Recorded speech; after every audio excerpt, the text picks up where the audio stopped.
Woman will be a major party's nominee. Every single online vote. Live from the College of Journalism and Mass Communications at the University of Nebraska-Lincoln, Star City News presents Decision 2016. Good evening and welcome to the special edition of Star City News. I'm Bailey Hurley. And I'm Dwayne Taylor. It's election night and we'll be covering everything from presidential races to local races until the last numbers come in. Now, let's take a look at what races we'll be covering in Nebraska tonight. First, we'll be covering Brad Ashford and Don Bacon in the congressional candidate in Nebraska. And then we go to District 29 in the legislative race with Kate Bowles against Melody Vaccaro. And don't forget, there is also a vote for the death penalty, whether to retain or repeal. And we'll talk about that language just a little bit. Now, this election shows the most registered voters, not only in Lancaster County, but also in the state, as well as having the first congressional district race as well with Jeff Fortenberry and Dan Wick in there. Then we also go to District 25, the legislative race between Suzanne Geist and Jim Gordon. And then we also are going for the $369 million budget with Southeast Community College. Either you are for or against that bill. And of course, the presidential race. Donald Trump and Hillary Clinton, the votes will be in tonight, and we'll keep you updated as the night goes on as to which states choose who. Now, this election does show the most registered voters not only in Lancaster County, but also statewide. Star City's Michael Dixon has more on this record election year. The busiest period in a 4-year cycle for the Lancaster County Election Commissioner's Office. But the hard work is paying off. The office has also seen an all-time high in voter registration across Lancaster County, with online registering the primary reason why. It's a very simple process, very easy process, and I think it's allowed people to, one, register to vote for the first time if they've never been registered, but also allowed people to update their voter registration and make sure they're registered at the correct address. And while 2016 may seem like a polarizing year for voters, it's a year just like any other for election officials in both Lancaster County and across the country. I don't know that it's any different than other presidential years. We always see an uptick in our number of registered voters prior to a presidential election. It's a natural happening. Regardless, election officials are always pleased to see more registered voters, and with the polls closing soon, we'll see if that also means a higher turnout this year. For Star City News, I'm Michael Dixon. In recent elections, American voters have struggled to show up to the polls. Star City's Brett Nierengarten has more on voter apathy and how it could affect this year's election. Okay, yeah. Okay. Presidential election. That number ranks 27th out of 35 developed countries throughout the world. One of the main reasons Americans don't vote is because they don't like the candidates or the issues, which is what 24% answered as the main reason they didn't vote in a 2014 Washington Post poll. However, there are other reasons, including lack of transportation to the polls, registration problems, and inconvenient polling places. And then, there's the most common cause for the lack of turnout. 28% cited the main reason they didn't vote was simply because they were too busy. UNL professor Dr. John Hibbings said with Clinton and Trump as the two major party candidates, turnout levels could be even lower across the board.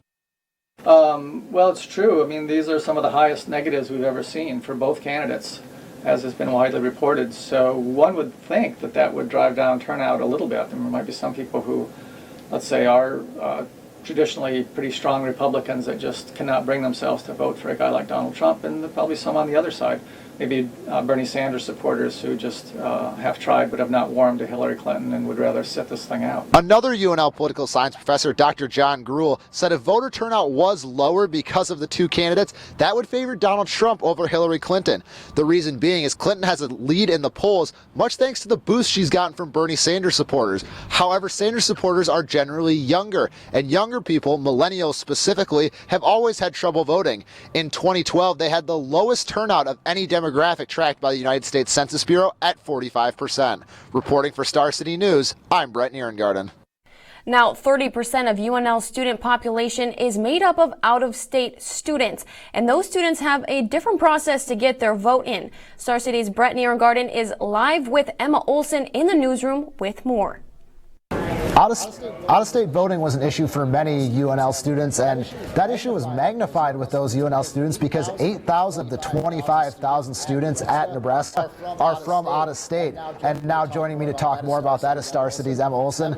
Emma, what was the process that these out-of-state students had to go through to get these absentee ballots to be able to vote in their home state?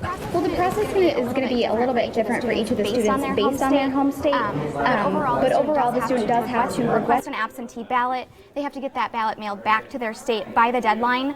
But that's what has caused so much student frustration, because there is no cut and dry answer for how they can get their vote in. And you mentioned there's no cut and dry answer. For each state, it's different too on when the ballots were due. So did that confuse some students too, just not knowing the deadlines for their state and when they could keep voting? Yeah, a lot of students didn't get their ballots back in. Most of the deadlines were yesterday to get their vote in, but it was different for every state. And then how prevalent were these absentee ballots, not just for UNL students, but all over for this election in 2016? Yeah, absentee ballots have been at record highs this election season. South Dakota has set a state record, and they've requested over 100,000 absentee ballots. And Michigan has required over 1 million ballots for their state. But the big important aspect of absentee ballots are how many of those ballots actually get turned in for their votes to count. And with that practice of voting early continuing and voting away from polling sites, it's become more and more prevalent, so some students really struggle with the out-of-state voting process and the ability to get their vote turned in. Amount of information available on Blackboard, students wish there was more help offered to them in the voting process. People came to campus and had me sign up to vote by mail, but no one told me that when I did that, that meant I needed to vote in person. I thought I could do it a different way. So then I didn't get to vote in the primaries. Many students choose not to vote due to the difficulties they have with the process. Yeah, I think it's very difficult to be so far from home, and kind of like we don't have any bulletins or any like information sessions, or there's just like not a lot clear to out-of-state students as it is for people in Nebraska. TurboVote is an organization to help students complete the voting process, but there are still roadblocks in their way. It's hard because we're not told exactly how to do it. However, we're constantly being told over social media that we should vote and that we should make our own opinions and have our voice be heard, but then again, I've never had anyone tell me how to do it. The whole thing is very confusing. Like, I've tried looking it up online, and the whole process is just very confusing. However, critics think the system is already easy enough. For the election, I took the unprecedented step of giving every single voter an absentee ballot request where they could vote in the state without ever leaving their homes. They had 5 weeks to cast ballots. You could cast them for 13 hours on election day. And I also made sure that the rules were the same in all 88 counties, because in the past, counties would vote by different sets of rules. I made them uniform so that voters not only had ample access, but they felt treated fairly by all voting by the same rules. Both candidates have been trying to win the millennial vote, so the importance of the absentee ballot will be shown through the results later this evening. For Star City News, I'm Emma Olson. Quick update on the presidential election. Donald Trump is projected to win 3 of the 5 districts in Nebraska so far. We'll keep you updated as those numbers flesh out. But for some of us, voting is as easy as showing up to the polls and casting our vote. But what obstacles might voters face while trying to make it to the booth? For more, we'll go back to the newsroom with Brett Nierengarten, joined by Karina Hernandez. And there's a lot that goes into voting. Many people don't even know how to register to vote. With more on that, Star City's Karina Hernandez joins me. Karina, what was the biggest obstacle from the people you talked to that voters faced early on to register for this election? Well, that was the biggest obstacle, is actually registering to vote. A lot of voters, well, a lot of people didn't know where to go or some of the deadlines that were put in place. And despite all that, how do these voting numbers and these registration numbers compare to the 2012 election? Well, compared to the 2012 presidential election, we've seen a much higher registration turnout. And Karina spoke to one organization who dedicated their own time going door to door to try to make those elevated registrations a reality. For the 2012 presidential election, only a little over half of eligible Americans actually registered to vote. One organization went door to door and held booths at community events to help raise that number. the Nebraska Civic Engagement Table, a nonprofit organization here in Lincoln, started a canvassing pilot project where they help people register to vote. It was just a test to compare sending people voter registrations by mail and going door to door, having conversations and collecting voter registration forms at the door. Many may not register to vote because they are misinformed or just don't have access. One of the canvassers shared why it's important to go from home to home. A lot of people, don't know that they have to update their voter registration when they change their name or when they move to a new address. And so I think it's important to be able to make it a more personable process and just go to someone's home. The Nebraska Civic Engagement Table hoped to help the rising American electorate. These are people who have been historically underrepresented. These are minorities, women, young unmarried women, low-income individuals, LGBT individuals, and the like. The table saw positive results from the people they encountered. It's people who sort of know that voting is important, know that being active in their community is important, but they have so much going on in their day-to-day lives that never kind of raises to the top of the heap. That's not usually the first thing they think about. And so when I show up at the door or someone shows up at the door and starts talking about it and they start thinking about it, it really is kind of a positive thing. For Star City News, I'm Karina Hernandez. And Karina, the canvassers were able to get one specific group involved that had a lot of success. Can you tell us who that group was and how they were able to do that? Well, it was actually people who are convicted of felonies. A lot of them don't know that once you're 2 years off papers, which means that 2 years after you've completed your full sentence, you actually regain your right to vote. So we saw a lot of positive attitudes when they found out. And with that, we'll send it back to Bailey and Dwayne at the desk for our coverage to continue. Thanks, Brett and Karina. Now, minority voters have been a staple of the election in recent months. New polls have found a record number of registered minorities, which election officials hope means more diversity at the polls. The voter base has seen a 39% increase since the last election, and presidential nominees Hillary Clinton and Donald Trump have taken note.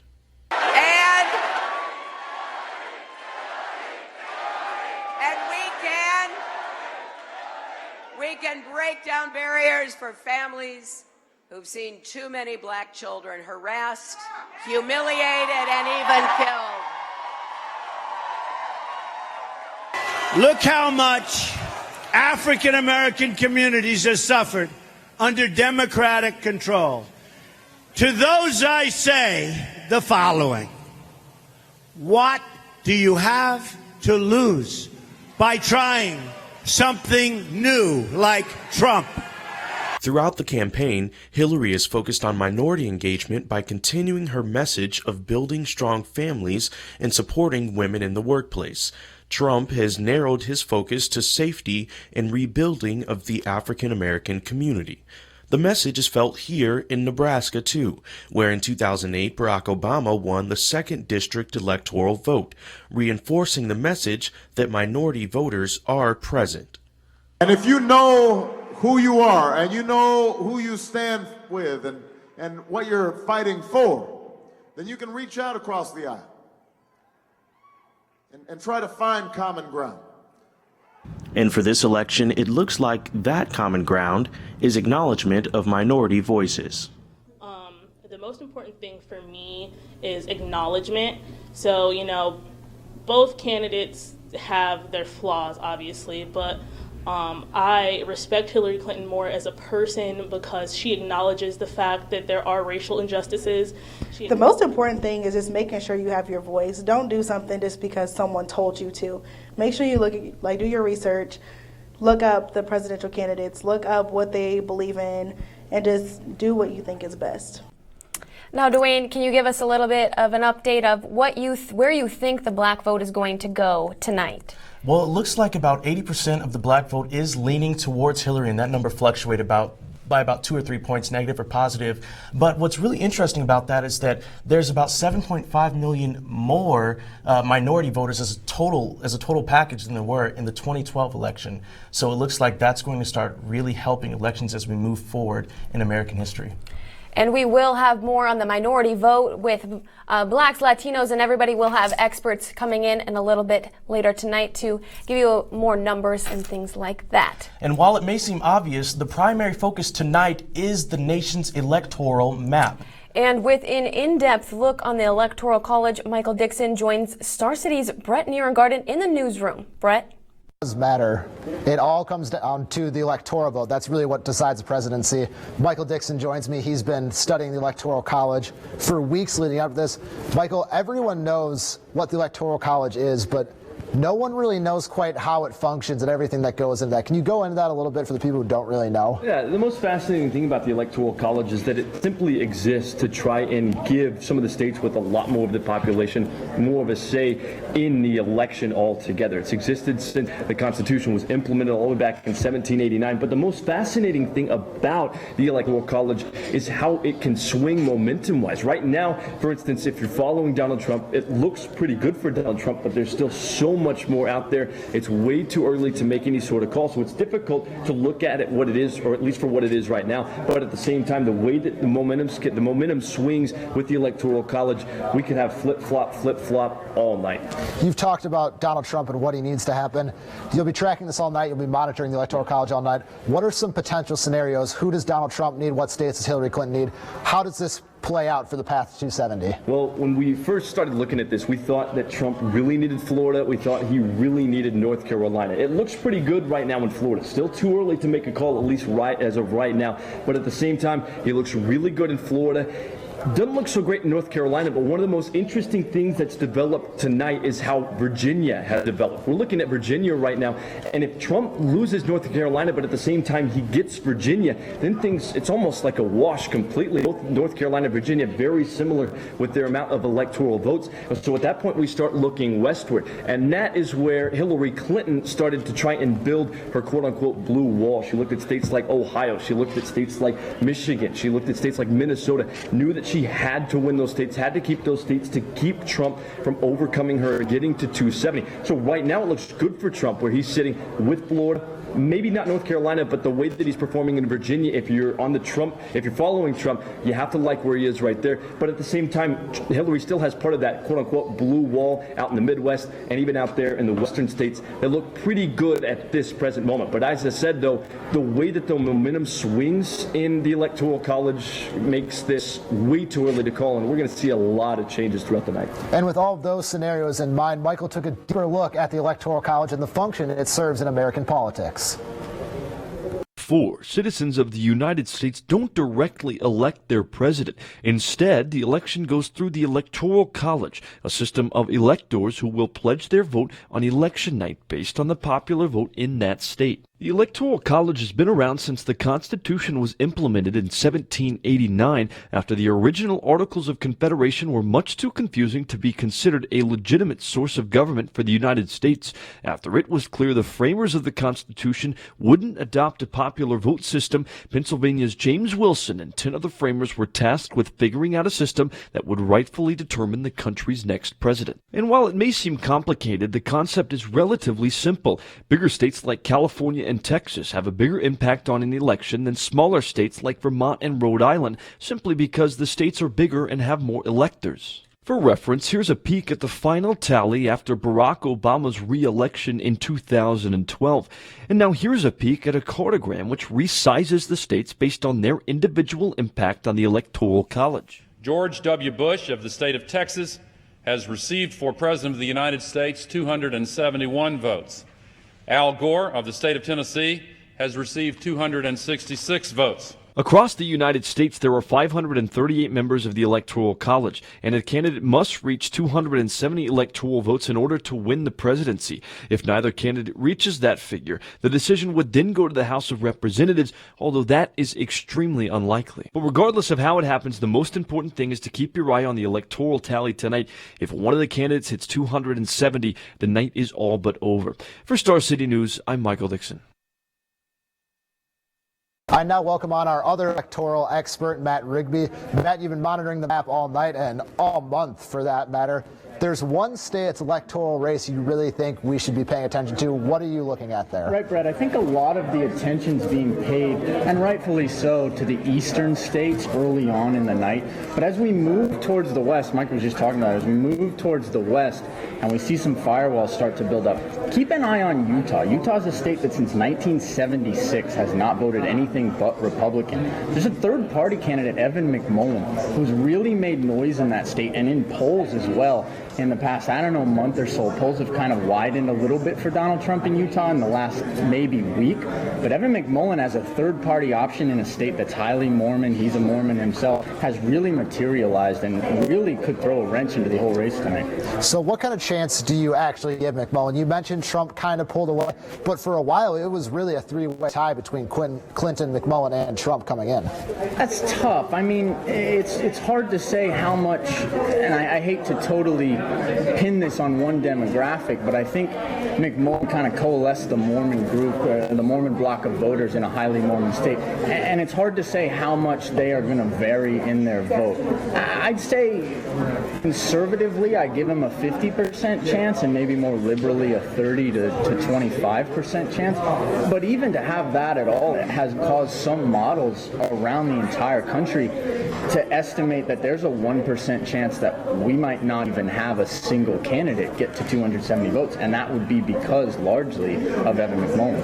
And Matt broke down that situation, Evan McMullen's path not only in Utah, but a path before if he wins Utah and no one reaches 270, an interesting situation could develop.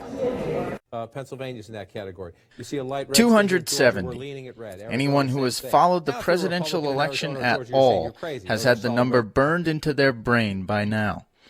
The first candidate to climb their electoral vote tally to that mark will win the presidency on November 8th. But with all the state-by-state polling and projecting leading up to the election, many Americans may not have noticed one small state and one third-party candidate who's making major noise. Hello, Utah! Thank you very much. Meet Evan McMullen, a former CIA operative, a member of the Mormon faith, a native Utahn, and an independent candidate for president. Now take a look at this. Notice anything significant? With most of the third-party attention being paid to candidates such as Libertarian Gary Johnson and Green Party nominee Jill Stein, it's McMullen who is the only third-party candidate that polls show with an actual chance to win a state come November 8th, something that hasn't happened since George Wallace picked up 48 electoral votes in the 1968 election. McMullen has ridden the coattails of the Never Trump movement hard to a neck-and-neck battle with the two major party candidates in his home state of Utah.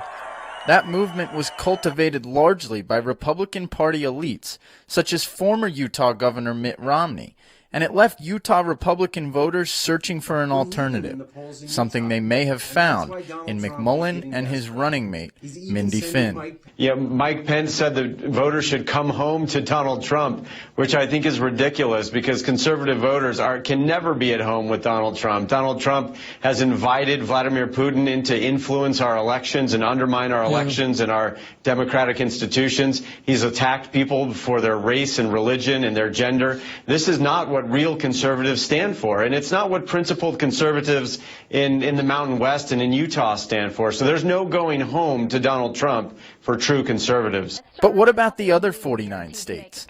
Does McMullen have a shot in any of them? Well, frankly, the answer is no. As a matter of fact, McMullen is only even on the ballot in 11 other states, prompting questions about his true intentions. You know that the rap against third-party candidates is that they are active spoilers. You would be a high percentage spoiler, but that's in the end what role you might serve, tipping this state, Utah, to Hillary Clinton. So. What do you make of that? Well, the Constitution allows me to run for the presidency of the United States, and that's exactly what I'm doing, Neil. I'm a candidate like they are, and it's a three-way race in Utah between Hillary Clinton, Donald Trump, and me. Simply winning Utah, though, a state that has gone to the Republican nominee in 12 straight presidential elections, may be enough for McMullen to drastically sway the final outcome in 2016. Well, take a look. Clinton would have 268, Trump would have 264, and if McMullen wins Utah, he's sitting there on 6. And what do you notice? Nobody gets to 270. And you know what happens if nobody gets to 270 in a presidential election? Then the race is decided by the House of Representatives. Reporting for Star City News, I'm Matt Rigby. Matt, you've obviously studied Evan McMullen a lot. Do you think that's kind of his prerogative here, is to play that spoiler role in Utah? He's only on the ballot, like you mentioned, in 11 other states. I mean, yeah, you saw it in the piece. I think his plan is to play for a gridlock across the Electoral College map and get to that 268, 264 scenario where nobody wins. I think a key is what you mentioned, that he's only on the ballot in 11 states. It's something he's been quizzed on, and he said because he started his campaign so late, he didn't start it till August, that he really didn't have time to jump on the ballot in enough states. But the fact that he's only on in that many really serves to prove that he can't get to 270. So he's just trying to play spoiler and maybe send it to a vote in the House. And perhaps he wins there. You never know. There's a lot of gridlock in Washington as it is already. And that scenario in the House would certainly be unprecedented. Matt and Michael Dixon will be up in the newsroom all night, updating you on the Electoral College, filling out the map. Right now, Utah is too close to call, so there's no sort of update there. Our coverage of the election from Star City News will continue after this break. The Adele Coryell Hall Learning Commons. This new addition will soon become the scholastic hub of City Campus. Enjoy the vibrant learning environment designed to accommodate and promote academics. The Commons also has a number of private study rooms to gather and collaborate with classmates and friends. Come visit the Adele Coryell Hall Learning Commons at Love Library today.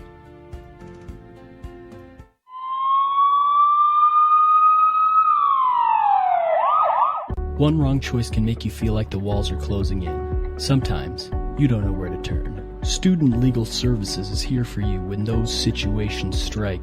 SLS attorneys offer free legal advice and representation to registered UNL students. Don't let one wrong decision ruin your future plans. Contact Student Legal Services at 402-472-3350 or visit our office at the UNL Student Union. The College of Journalism and Mass Communications is the perfect place for higher learning. Students have the chance to study journalism, broadcast journalism, and ad PR. Our distinguished students have the best possible resources with equipment, professors, and internships. Coming soon is the first of its kind, interactive digital media hub. The future is bright at the CoJMC. Why not make yours too? Enroll today. Visit journalism.unl.edu. In 2012, the national percentage of adults reporting that they drank too much alcohol before driving was 1.9%.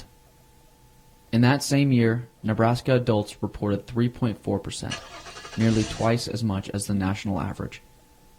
People know they shouldn't drive, yet they still do. People go out and plan on coming back home. But as we all know, everything doesn't always go as planned. Inform those around you about the risks of drunk driving. Welcome back to Star City News, and we have some breaking news. Well, we have some breaking numbers for you. In the Nebraska polls, we have the SEC bill at 58% say no, and 41% are saying yes to the bill. And then we have Asher versus Bacon. 54% are for Bacon, and 41% are for Ashford. Then we go to Bowles and Vaccaro. 85% are for Bowles, while only 14% are for Vaccaro. And then we look at the race of Fortenberry and Wick. It's Fortenberry up 61.98% and Wick at 38% of the vote. And then we go to Geist and Gordon. Gordon's winning at 53% and Geist at 46%. And then we go to the very controversial bill over here in Nebraska. It's the repeal or retain the death penalty. And right now, 55% are voting to repeal, which means that 55% of Nebraskans want to reinstate the death penalty, while 44.1% want to retain, which means that they want to retain the repeal. And we'll also explain more of that verbiage later in the show. And finally, our presidential update. Trump is up 52% and Hillary Clinton is at 41%. And like Bailey said, we'll keep you updated on those numbers as they come. Now, Nebraska remains a deep red state, but because of its electoral voting system, national and local Democrats are making headway. With more on the story, here's Star City's Jack Hozinga. Congressional District 2. It didn't take long for Hillary Clinton to make it clear Nebraska's 2nd Congressional District is an important part of her campaign. Just days after she became the Democratic presidential nominee, she stood on a stage in Omaha, right next to Warren Buffett.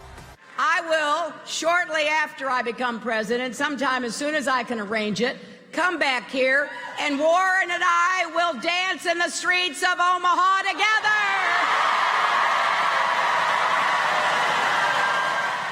Nebraska is one of just 2 states that doesn't use the winner-take-all system when it comes to electoral votes. In 2008, the 2nd District went to President Barack Obama, giving him one of the state's 5 electoral votes. Congratulations, Mr. President. It was the first time a Democratic presidential candidate won an electoral vote in Nebraska since Lyndon B. Johnson did so in 1964. Although the 2nd District went to Republican Mitt Romney in the 2012 presidential election, there is more recent evidence that suggests Democrats may be making progress in and around Omaha. In the 2014 congressional race, Democratic Representative Brad Ashford defeated the incumbent, Republican Lee Terry. Ashford is now fighting for re-election tonight. He hopes what he calls his bipartisan experience will attract voters. Our campaign is really about not hitting the other side at all. It's more about, here's my approach to government, and it includes you. But Ashford's opponent, Republican Don Bacon, a retired Air Force general, is challenging the incumbent's experience in Washington. Bacon says his attitude in Congress will be different. I think it's leadership and being willing to make hard choices in defense of the country and say, I'm not as worried about the next election. That's what Brad Ashford's ultimately about. That's what he's been doing for 30 years.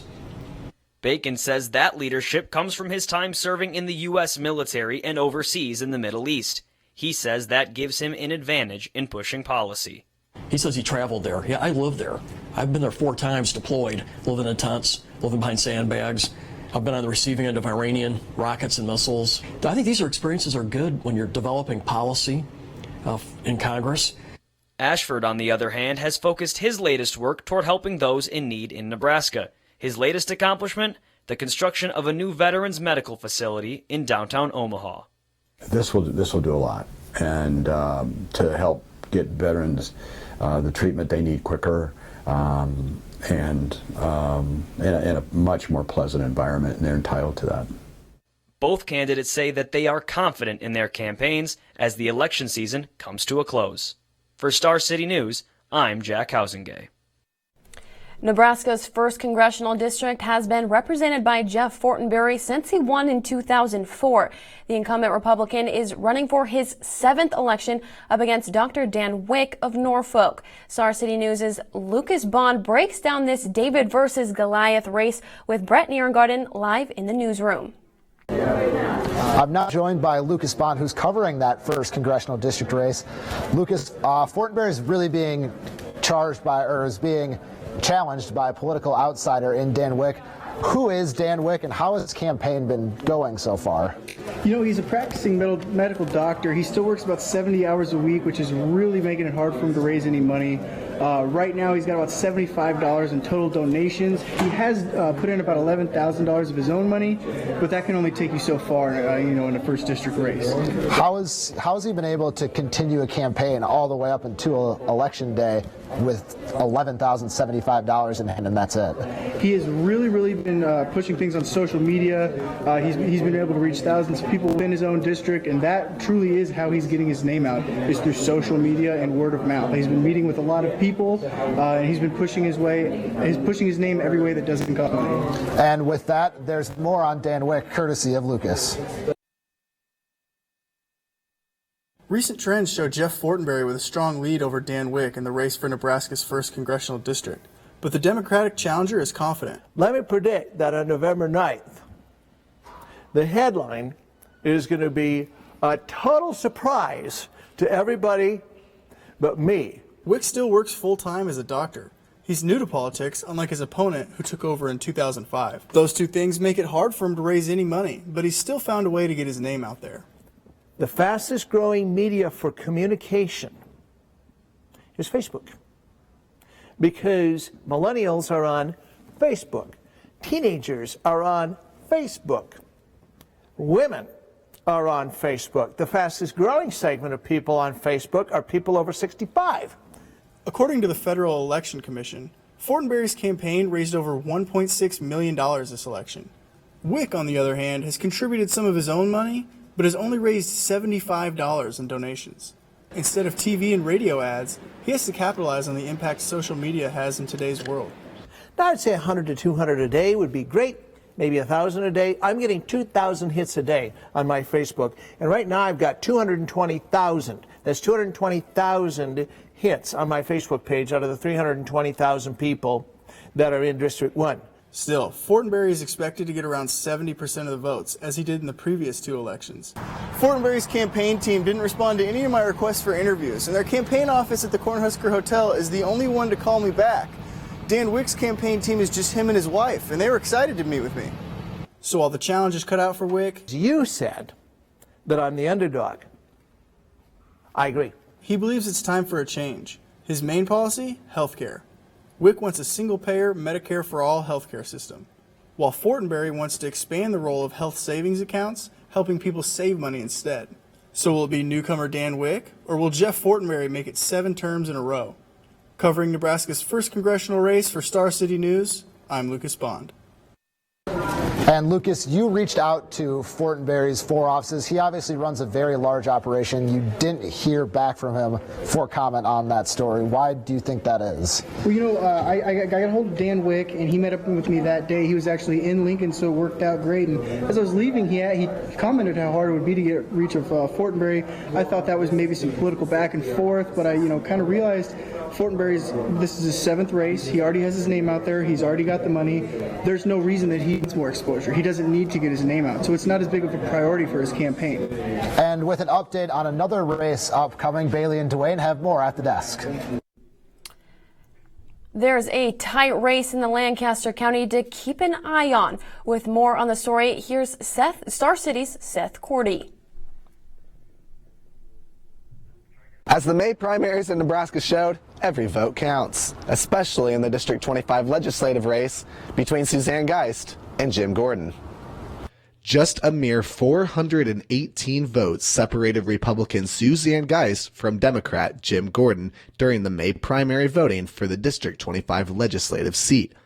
Geist stresses the importance of voting.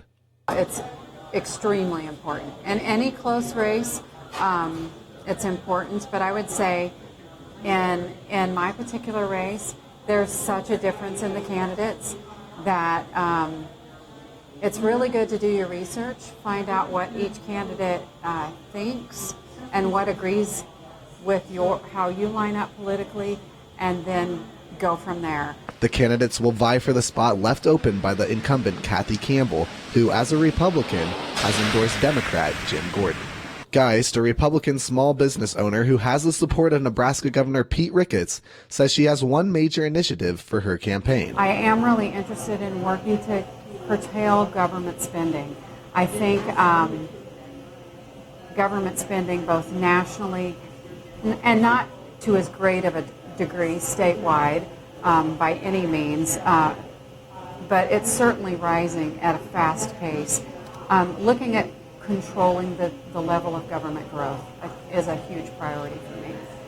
According to Gordon's website, his major campaign initiatives are holding the line on spending and property tax relief. For Star City News, I'm Seth Cordy. Let's go upstairs and take a look at the electoral map with Star City's Michael Dixon. Michael Dixon with you in front of the electoral map, as both Matt and I will be all night long. Here's our first update of the night. As you can see, a lot of the Midwest has been painted red. Nothing really all too surprising at this point, but I'll tell you, there's a lot of electoral votes still left on that map. So far, we're still looking at Florida. Of course, we might be counting Florida late into the night. That's typical for most elections, but in this one, it seemed, as I mentioned before, like one of the biggest states, if not the biggest state in this election. So we're still looking at Florida, but perhaps the most interesting development to this point, it is neck and neck in Virginia, but Trump is faring a lot better than maybe some people thought he would in Virginia. On the flip side, down there in North Carolina, I think that's about neck and neck as well. And those two states, if they are split, it's pretty much a wash. So right now we're looking at Florida more so than anything. Trump's had a little bit of a lead over about the last 30 minutes or so, but that can change in any instant. We still do have a lot of electoral votes out there on the map. We're still looking at Pennsylvania. We're looking at Ohio. We're looking at Michigan.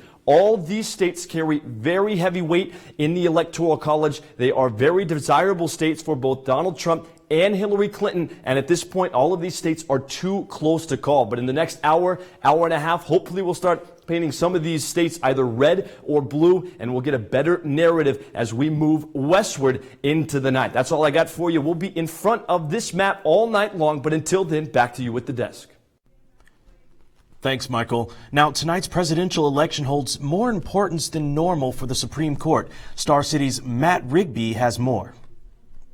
There is no argument that the President of the United States is the most important job in the country.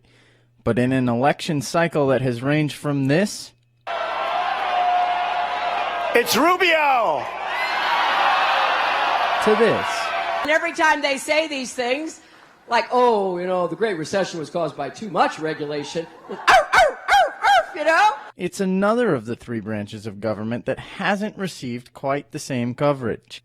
The death of Supreme Court Justice Antonin Scalia in March of 2016 marked the first time in 48 years that a vacancy had been created on the court during a presidential election year. That's 12 elections. And while the Constitution does state that the president shall appoint another justice, the Republican Senate majority has blocked President Obama's nomination of Justice Merrick Garland by refusing to even hold hearings. The last 80 years, the Senate has not confirmed any nominee nominated during an election year. Others say that the D.C. politics have just gone too far. The people who are heard on this are the American people. The president has appointed someone, let's have a hearing. And if he's lousy, the Republicans don't like him, they just vote no. But at least we have the process, and at least we have some semblance of order and good manners. So what precedent is there for how a president should handle this process? Well, if we go all the way back to 1968, we remember that President Lyndon B. Johnson attempted not once, but twice to fill a vacancy. Both of his nominees were dismissed. How about 1956? President Dwight Eisenhower put Justice William Brennan on the court, but he wasn't confirmed until after the election. 1988? Same thing. President Reagan's nomination of current Supreme Court Justice Anthony Kennedy was not confirmed until after the presidential election had taken place. Now, 1932 and 1940 did see a justice appointed, but the point is that much like senates of the past, this one just isn't going to budge. And on that sad day when we lost Justice Scalia, I made another pledge that Obama would not fill this seat. That honor will go to Donald Trump next year. There are undeniable ramifications for the court depending on the outcome of this election. For Mr. Trump, the benefits would be more long-term, while Secretary Clinton's would have short-term impact. Justice Scalia was viewed as a staunch conservative. If Trump wins the presidency, he will likely nominate a staunch conservative as a replacement. We need a conservative person. I think that certainly we have some great people. We lost one of the greats. I'd like to have the person tailored to be just like Justice Scalia. That would keep the status quo. Clinton, on the other hand, would likely replace the conservative Scalia with a more liberal-leaning judge, thus permanently shifting the balance of power. We need new justices who actually understand, the challenges we face. Trump's Supreme Court may be realized further down the road. Justices, as we know, are appointed for life, and the court's balance of power hasn't shifted in 40 years. With two of the other current justices on the court over 80 years old, the possibility is at least present for the nation's next leader to appoint more than one Supreme Court justice. Reporting for Star City News, I'm Matt Rigby. We've got some updated election numbers for you. As far as the death penalty election goes, we have 57% that are saying to repeal and 42% that are saying to retain. And also, Fortenberry is the projected winner of the 1st District vote as well. And now we also have the presidential poll updates. We have Donald Trump coming in at 54% and Hillary coming in at 40%. And SCC, the voters that are for the bond proposal is 41.4% and against it is 58.6%. We'll keep you updated on those numbers as they come. And now for months, we've heard about both Donald Trump and Hillary Clinton's potential impact on the country. But both candidates have platforms which have a tangible local impact. With more, here's Star City's Michael Dixon. Sometimes it can be difficult to take something so broad and localize it. But even though both Hillary Clinton and Donald Trump's campaigns will serve the entire United States, there are also direct implications on the state of Nebraska.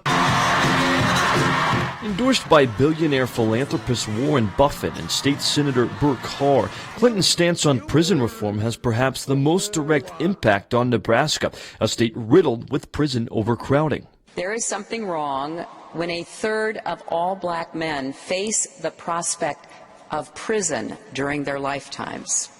According to a 2014 report from the Justice Center, Nebraska's prisons were 57% over capacity, with harsh sentences for nonviolent offenders and a higher concentration of imprisoned felons in urban communities. Clinton's prison reform policy focuses on what she calls ending the mass incarceration and is a direct attempt to address the issues faced with a disproportionate amount of African American men who wind up in prison. I will totally accept the results of this great and historic presidential election if I win.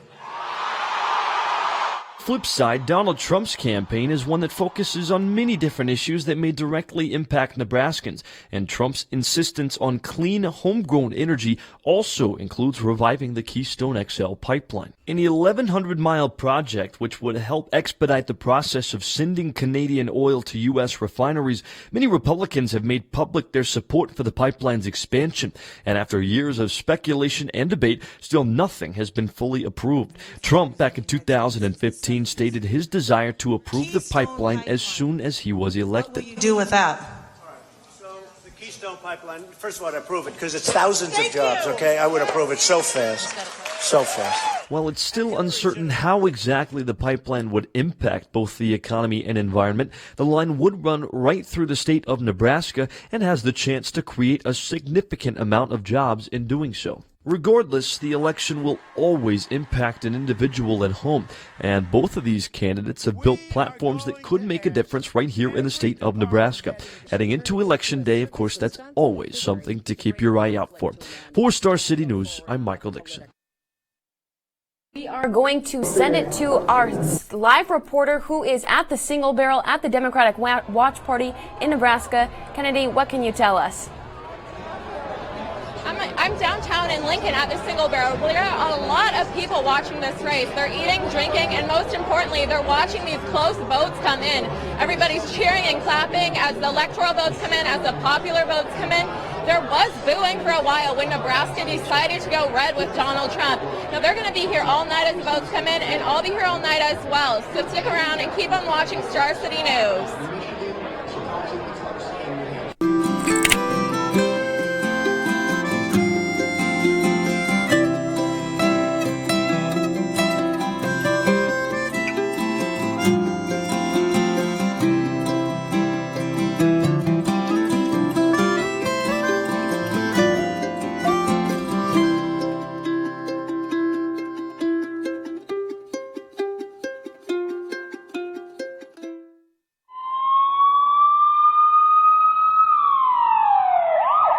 One wrong choice can make you feel like the walls are closing in. Sometimes, you don't know where to turn. Student Legal Services is here for you when those situations strike.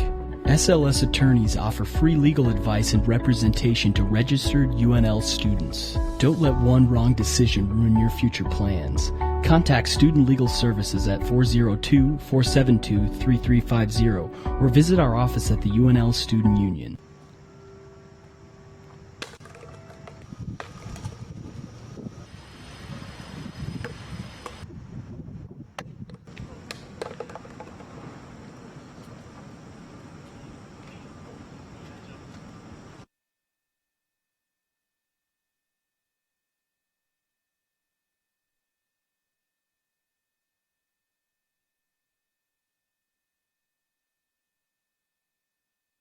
Look for a way to give back to the community. The Nebraska's Humane Society Pelock Pet Adoption Center is located off of 70th Street and Highway 2. The Capital Humane Society is always looking for cat, dog, and critter lovers to help comfort and play with the animals as they find their forever homes.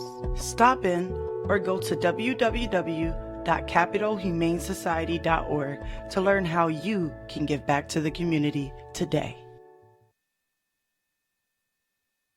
Nebraska voters decide whether or not the death penalty is abolished completely. But that means understanding what's on the ballot.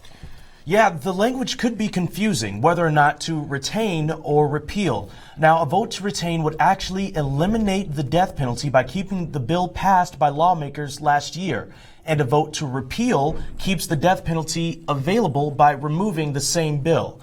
For more on the death penalty, we're going live to the newsroom with Brett Nierengarten, who's joined by Joe Harris. And as we've discussed a lot, the death penalty has really become a hot button issue in the state of Nebraska. Studying it throughout the election cycle has been Joe Harris. Joe, we'll start from a national perspective. How many states still have the death penalty intact right now? Well, 30 states right now. 3 states right now, Nebraska, of course, California, and Oklahoma. All 3 have it on the ballot right now as far as death penalty states, so that they'll be voting on it. And then looking from a Nebraska perspective, the death penalty hasn't been used for a while in the state. When was the last time someone was actually executed in the state of Nebraska? That would have been 1997. That was Robert E. Williams. And as far as the country itself, we actually had one just a couple weeks back in late October. That was Gregory Lawler, who was executed for slaying a cop back in 1997. And for some, the death penalty got very personal. Those personal experiences shaped the different ways relatives of those who were killed had an impact in what they thought of the death penalty. Wow, Ian Tuttle's daughter Yvonne in the 2002 Norfolk bank shootings. Sandoval told Yvonne to get down on her knees, and he shot her in the back of the head. And I watched that film 6 times during the trials. Tuttle says Nebraskans should keep the death penalty so stories like her daughter's don't happen as much. During an October 18th public hearing at the Capitol, Tuttle read a note from her granddaughter Christine, who has received mail from her mother's killer. I know that I will never receive another letter from him if he has to be put to death. I also want to know that in death row, he will never be able to hurt another person. Rulo, Nebraska cult leader Michael Ryan tortured Miriam Kelly's brother James Tim to death in 1985. Michael Ryan was sentenced to death over 30 years ago, and until last year, Michael Ryan sat on death row, and then he died of cancer. Kelly says the death penalty fails murder victims' family members, regardless of whether or not they want to see the killer executed. She says it doesn't carry out the promised justice, while also forcing them to relive painful memories every time executions are appealed. I would give anything to go back in time and change that death sentence to life imprisonment. If that happened, my children would have grown up without seeing their uncle's killer become a celebrity as he slowly worked his way through the court system. Whether they're for or against the death penalty, the topic is a source of grief for victims' families.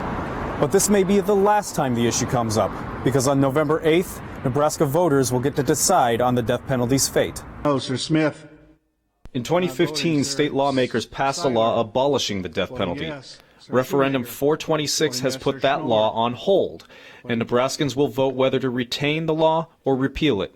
Jose Sandoval.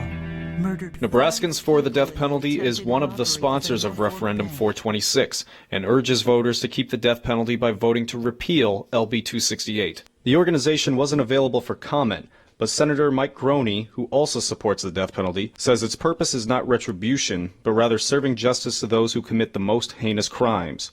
Dan Parsons is a spokesman for Retain Adjust Nebraska, a group that encourages Nebraskans to keep the death penalty abolished by voting Retain. We certainly understand that these crimes that are committed are terrible, heinous crimes. And absolutely the people that commit those crimes, they absolutely ought to be punished.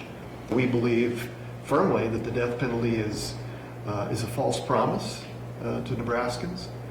It no longer serves any usefulness in our state. It's wasting millions of dollars. An Institute for Economic Inquiry and Creighton University study says only 1% of Nebraska's murder convictions in 41 years resulted in an execution. Based on justice spending of other death penalty states, it estimates maintaining the death penalty annually costs Nebraska nearly $15 million more than having life in prison without parole as the highest punishment. Those who want to keep the death penalty challenge the study's accuracy, saying it didn't use actual data from Nebraska's justice system. From 25 years in private practice, if I would see that type of report submitted by opposing counsel, I don't think it would get admitted into evidence because it wouldn't follow the standards necessary. But yet it's now being a number suggested to voters. Joe, you mentioned in that piece that the death penalty actually costs more than life imprisonment. What goes into that and why is that? Well, the cost of housing people on death row is higher because it's higher security, so it costs more than having people just in the regular population. The death penalty cases take 2 lawyers, and defense attorneys cost more. And they go through everything kind of like with a fine-tooth comb procedure. So no stone is left unturned. So that all those resources, that time, it costs more. But the big thing is the appeals.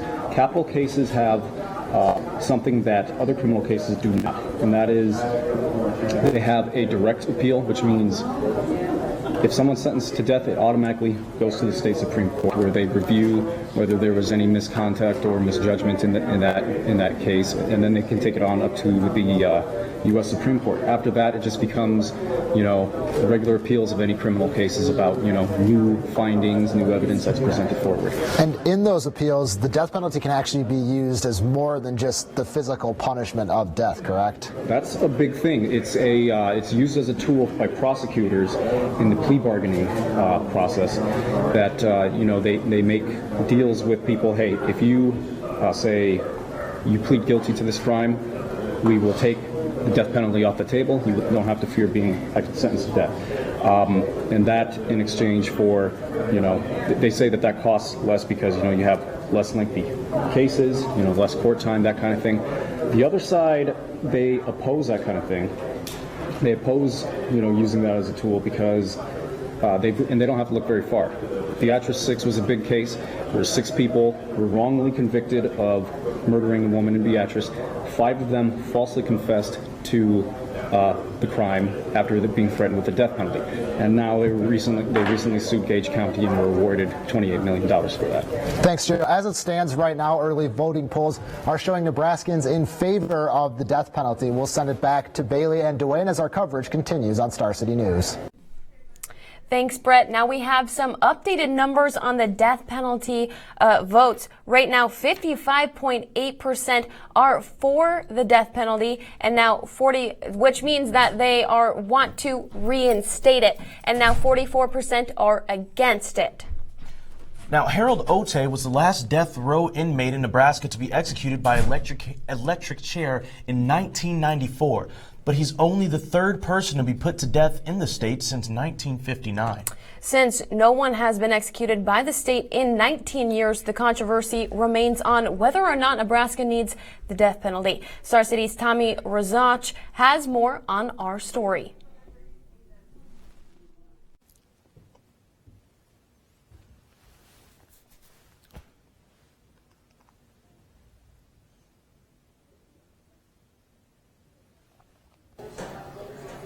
Good evening, Lincoln. For Star City Weather, I'm Cody Carlin. Now, you may be wondering, why do you have weather during election coverage? Well, it's simple. Back in 2000, if it continues and the death penalty is retained, these death row inmates will be put to death. John Lauder, who was sentenced to death on February 12, 1996. Nearly 2 years earlier, Lauder murdered Brandon Tina, a transgendered male, and his friends, Lisa Marie Lambert and Philip Devine, in Tina's home of Humboldt, Nebraska, a crime that's the basis of the movie Boys Don't Cry. Lauder's friend Tom Neeson was also present at the time of the murders. In trial, Neeson testified Lauder killed the 3 victims, and the jury found Lauder guilty. In 2007, Neeson wrote an affidavit saying he committed the crime, and Lauder has since proclaimed his innocence. I think if I was to have a hearing, if I was to have a full-fledged hearing where I could put on the evidence, I think I could prove my innocence. I really do. Another inmate, Carrie Dean Moore, has been on death row since 1980 for the deaths of Omaha cab drivers Ruel Eugene Van Ness Jr. and Maynard Helgeland. Moore said in a 2011 interview with the Lincoln Journal-Star, "I thought about what it would be like to kill somebody. That sounds horrible, but it's true." Moore's now 36-year stint on Nebraska's death row is the longest in state history. 3 more death row inmates came from a 2002 bank robbery in Norfolk, Nebraska. Jorge Galindo, Eric Vela, and Jose Sandoval entered a U.S. bank in Norfolk and killed 5 people. Yvonne Tuttle was killed that day. Her mother, Vivian, believes strongly in the death penalty. And they went there not just to rob, but they went also to kill. That was part of their plan. And so those people should not be alive. Now, the inmates are currently at the Tecumseh State Prison, and if they were to be put to death and Nebraska votes to keep the death penalty, they'd be put to death here at the Nebraska State Penitentiary. For Star City News, I'm Parker Siza. Again, back to you, Bailey and Dwayne, with more updates.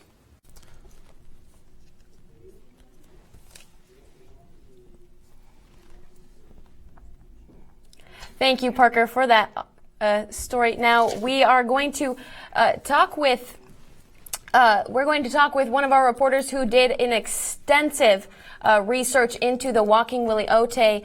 The whole entire thing. He was one of the men who was executed back in the 90s. So we're going to head to that story now.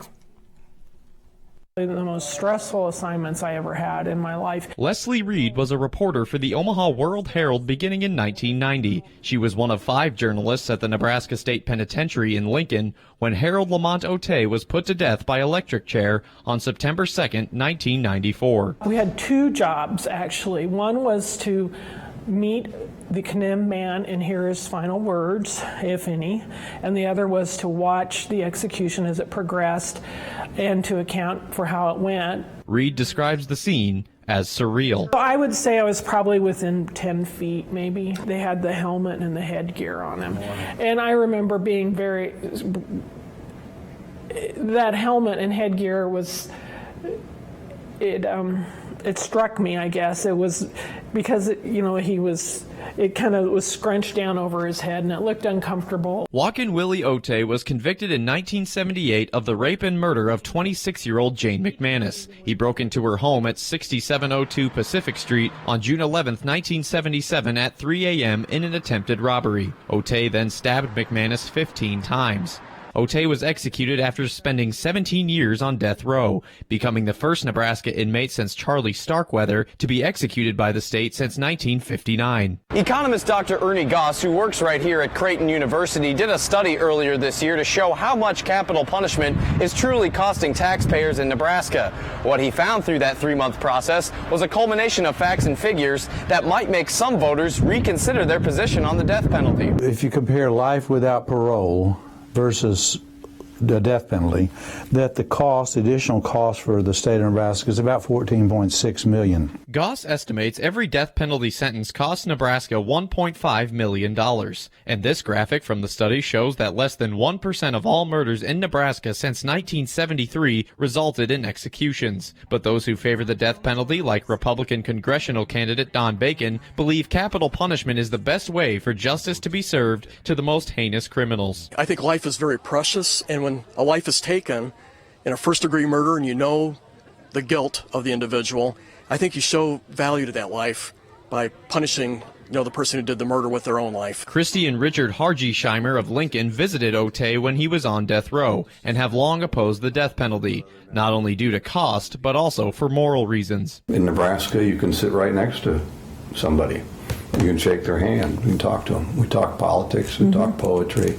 We talk those sorts of things. I think the resources that we funnel into it could so much better be used, funneled into education, into treatment for people who have mental illnesses, into helping the victims of the family members of crime victims. Reed says she remains neutral on the death penalty issue, but believes if both sides quit fighting over it, that energy could be channeled toward a different cause. Watching the execution shaped my life. I mean, there's been a lot of things that happened to me as a journalist that shaped my life. I remember I would have dreams where I would talk to Ote and explain to him why I watched. And, so it really stuck with me for a long time. But I feel that energy could be spent in more productive ways. For Star City News, I'm Tommy Rezach. On Nebraska's 25th legislative district, Jim Gordon has won against Suzanne Geist. And now we are going to go live with Kennedy Stillwater, who is live at the Single Barrel in Lincoln at the Democratic Watch Party. Kennedy? I'm at the Single Barrel with Jim Gordon, the 25th legislative precinct hopeful. It was just announced that he's in the lead, 53 to 47% against Suzanne Geist. Now, can you tell me a little bit about your campaign, how you've been running it, what you've been doing? Kennedy, we started off doing it the right way, we thought. We want to be up-tempo, we want to be upbeat, we want to be positive, and that's the way we went, and that's what I believe is the difference in the votes right now. Okay. Now, you and Suzanne Geist kind of have the same themes to your campaign about taxes and schools. How are you going to carry it out different than she would? Well, I'm looking at the means by which to do it, not just the end result. One of the things we need to do when I'm looking door to door and place to place and voter to voter, they were telling me their taxes on their homes are too high. They were telling me they didn't want their Social Security benefits taxed. They were telling me that they wanted to have a more fiscally responsible budget. And we are going that way. One of the things we're going to do, not necessarily in the order I've given them to you, look at different ways of getting taxes other than property taxes. And one way that I'd like to look at would be the taxation of internet sales and catalog sales. It's premature right now, but I think we have to look at alternatives like that. Okay. And what do you have to offer that Suzanne Geist doesn't? I think what I have to offer is experience. I've worked with the legislature, I've worked in the legislature, I've drafted legislation, I've been an attorney since 1974, I've been a mediator for the last 15 years. I have the skill sets which I think will enable me to work to get consensus, to work to get some common ground, to work to get some agreements, get some positive results, and move forward. Okay. Well, best of luck to you. Hope your night goes the way you hope it goes. So far, so good. Okay, awesome. Have a nice night. You as well. Thank you. Bailey, Dwayne, back to you at the desk. Thank you, Kennedy. Now, the weather has been pretty nice for the election night. Now, we'll let Cody tell you what the weather looks like not only tonight, but also for the rest of the week. Cody?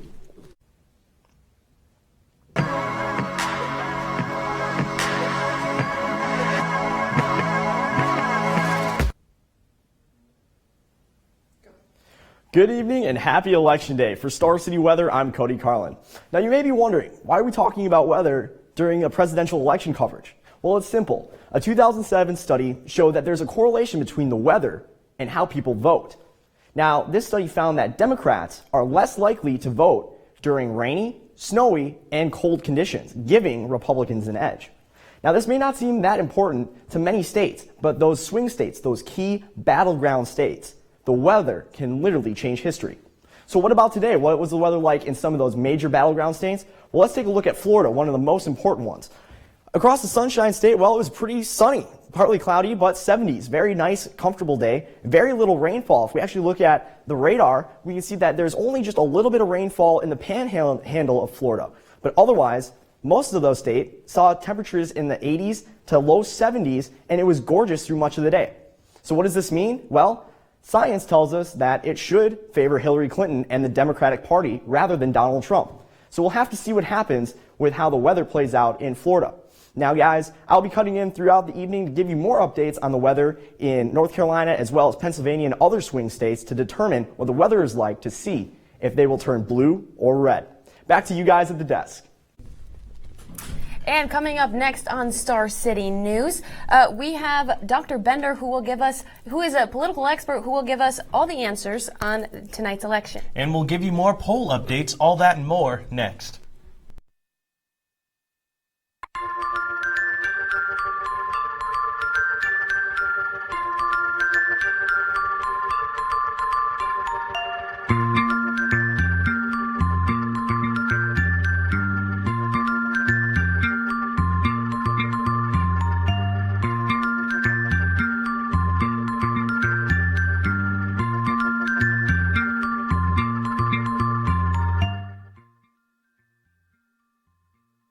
Welcome to the Adele Coryell Hall Learning Commons. This new addition will soon become the scholastic hub of City Campus. Enjoy the vibrant learning environment designed to accommodate and promote academics.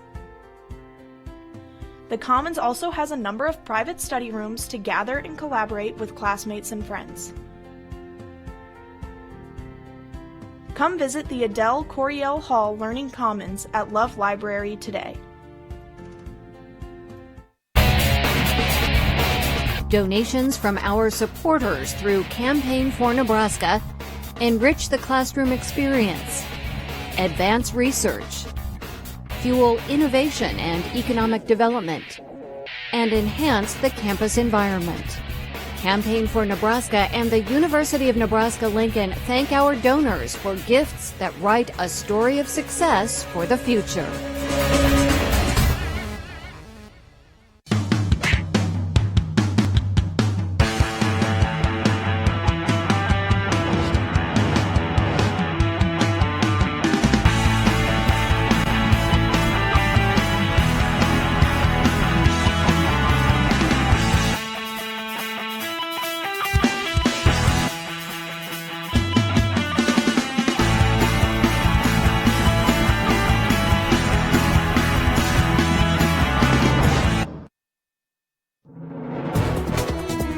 Well, the speech and debate team is 143 years old. We're the oldest student activity on campus, and we're one of the best. We work really hard. And we're the best Big Ten team in the nation.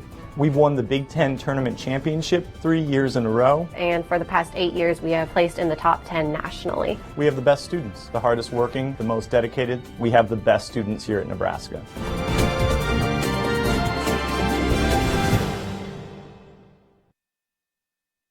On the death penalty vote that's been going on all night, Nebraskans have voted to repeal the repeal of the death penalty, which means that the death penalty will be reinstated back here in the state of Nebraska. And now we will throw it upstairs to Matt Rigby with more on our updates on the electoral map.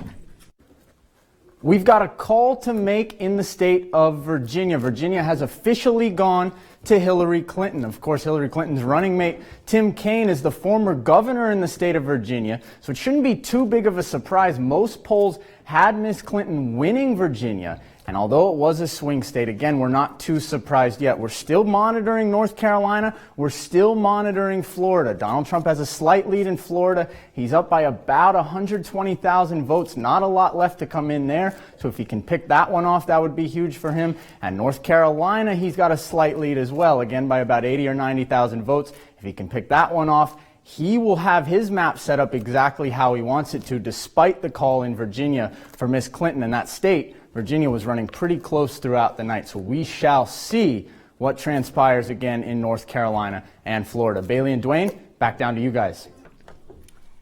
Thanks, Matt. The issue of the death penalty is back on the ballot, and it will decide the fate of 10 men currently on death row. For more, here's Star City's Seth Cordy.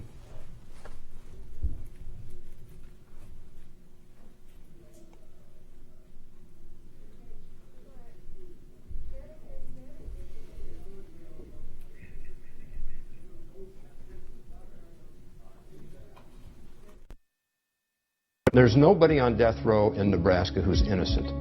These are just 5 of 10 men currently behind razor wire on death row in the state of Nebraska. Gales was convicted in the murder of 2 children, one who was raped and strangled, the other was strangled and drowned in a bathtub. Matta Jr. was convicted of murdering and dismembering his ex-girlfriend's 3-year-old son in 1999. Torres, the most recent arrival to death row, was convicted in a 2007 double murder.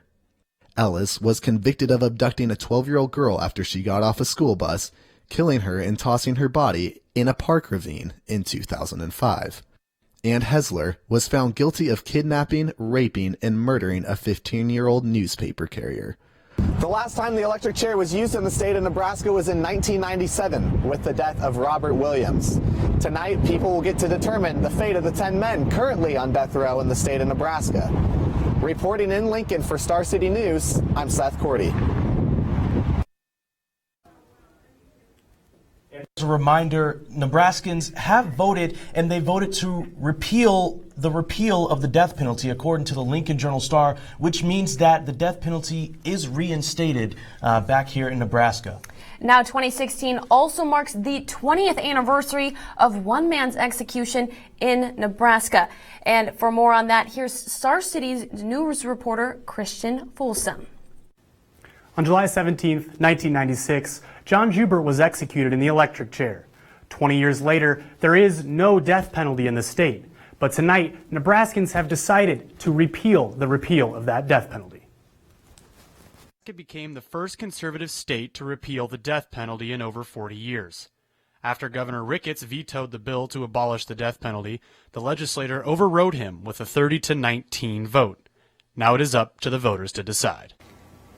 The states in blue are the states that have banned or abolished the death penalty before or after the year 2000. Nebraska could become just the 20th of those states in the United States of America to ban the death penalty.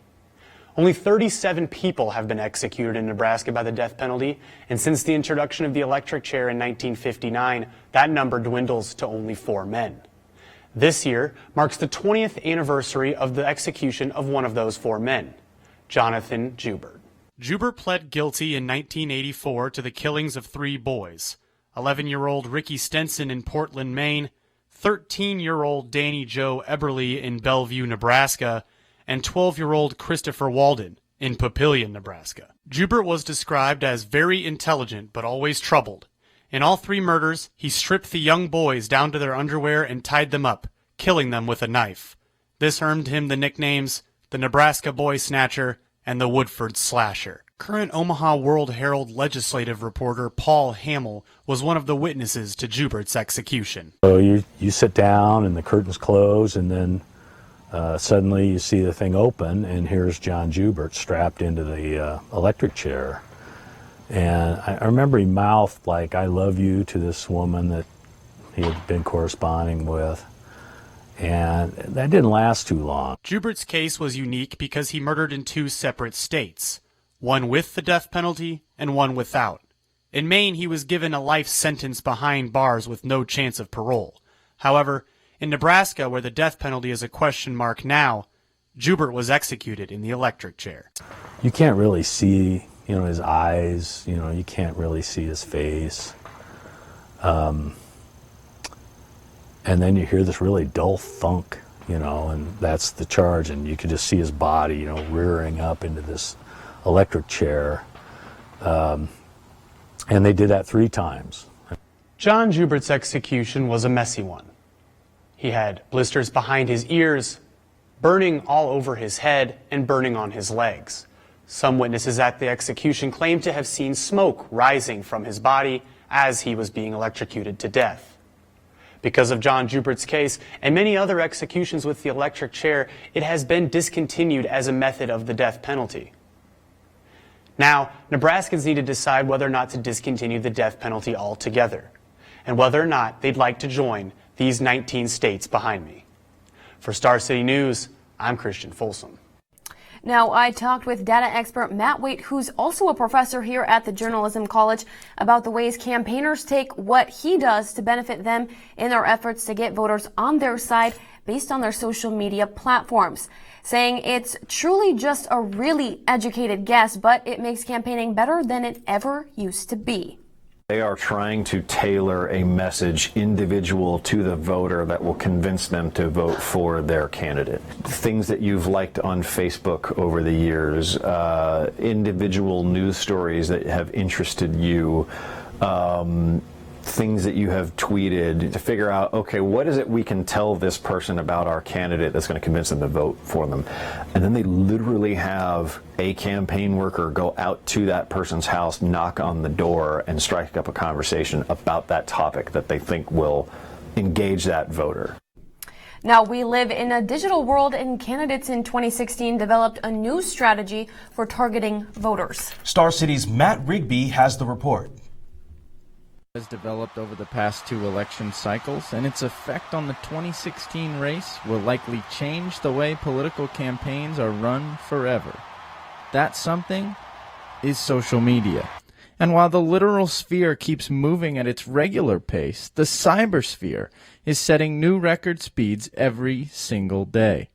Candidates can't simply look to the past as an example either. After all, there's a big difference between this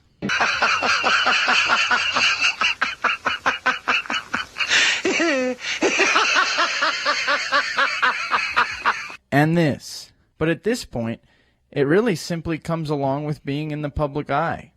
Facebook and Twitter have a lot bigger, more robust advertising platforms than they had in 2012, and it really gives these campaigns a whole new way to take the second screen and give their reach. If we look at 2012, we remember that President Obama dominated Mitt Romney from a social media standpoint by using 2 separate Twitter accounts. However, Obama was helped out immeasurably online by the fact that he was already the sitting president and had already had a chance to build up that following. This time around, Donald Trump has the larger online brand when compared with Hillary Clinton, but those numbers may be doing little more than galvanizing the already existing bases of the 2 candidates. Well, it certainly gives new definition to sort of jumping on the bandwagon, right? Because you can gain 100,000 followers in one night, but if these aren't people who are going to be influencers, so to speak, who are going to be highly engaged, who are going to influence their circles of people, then it's not really anything that's going to be sort of long-term having an impact. So perhaps it's not the quantity that matters, but the quality when it comes to candidates and social media. A recent Pew Research poll shows that 44% of adult Americans have learned about this presidential election through the candidates' social media platforms. However, the focus for those candidates has been on taking that 44% and relying on them to relay their message even further and reel in more potential voters. Social media by itself doesn't move the meter. Right. I think, but social media done in a provocative way, and I'm not just saying being offensive or blunt, but done in a provocative way. Bernie Sanders has done it as well. Yeah. Moves. You've got to. It doesn't stand alone. It's got to move through the media circle. Secretary Clinton has more than doubled the number of campaign-specific links and videos put out on her social media platforms than that of Donald Trump. Now, while Mr. Trump has done more direct interacting with regular Americans online, this interaction has likely only further cemented people who were previously supporting him, rather than draw in new voters. Trump has also shown a fancy for linking to outside forces that make him look better. To the contrary, the Clinton camp, much like the Obama campaign did in 2012, has simply used social as a form of cheaper promotion. Other campaigns would come to us and be like, hey, can we get you guys to follow us around and do some video, because they wanted to be part of a moment that people shared, and that was the best vehicle for moving policy descriptions. Right. It wasn't those 3-point plans, it wasn't television advertisements. You had to actually do those things. That being said, Mr. Trump has continued his belief that his social media presence will ultimately help propel him over the top. Now, Donald Trump has defied odds to represent the Republican Party in the 2016 election. But has the media played an important role in his rise of popularity? Star City's Brett Nierengarten is live in the newsroom with Reed Hunsaker for more. Now, one thing we do know in this election cycle is Donald Trump doesn't like the media. He's spoken about it at length at rallies. He's tweeted about it. He's riled up his supporters to kind of feel that same disdain. Star City's Reed Hunsaker, he looked into this. He joins me now. This actually started out as a positive relationship with Donald Trump and the media.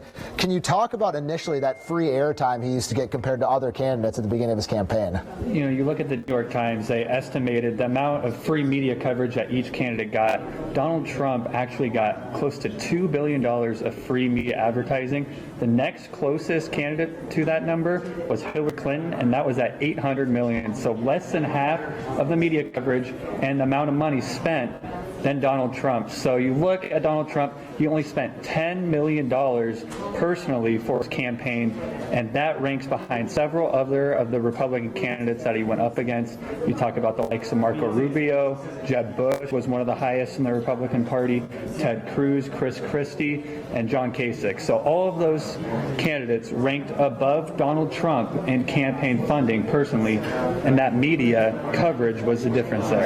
And his dislike, it's almost a hate for the media. It's unlike really anything that we've ever seen. Why does he distrust and dislike the media so much? You know, I talked to political science professor John Gruhl, and he thought that Trump is kind of using the fact-checking media as a distraction to kind of go out to his supporters and say, hey, they're kind of spinning this story against me, and they're kind of pinning that relationship against the two. So that's what John Gruhl said at the political science department here in Nebraska. And, you know, obviously, Trump supporters are going to believe that the media is against his anti-establishment message that he's putting out. No matter what happens as the evening progresses, Trump versus the media has proven to be a fascinating case study, and one we'll probably look back on for a very long time. With Trump being a big-name businessman and celebrity, the media started using him to attract viewers to their shows, like on Saturday Night Live in November of 2015. He boosted ratings, so they gave him a lot of attention, a lot of airtime. But then, as his standing rose in the polls, and it looked, for a while at least, as though he could win, or at least would come very close to Hillary, they got worried. I think that kind of has been a smart move on Donald Trump's part, getting that kind of free publicity. But at the same time, it's also really set back his campaign quite a bit by getting a lot of negative publicity. That negative coverage has engulfed many opinion newspaper journalists, as well as cable TV media critics, to speak out against Trump. Roger Cohen of the New York Times came out and said, quote, "Donald Trump is a thug.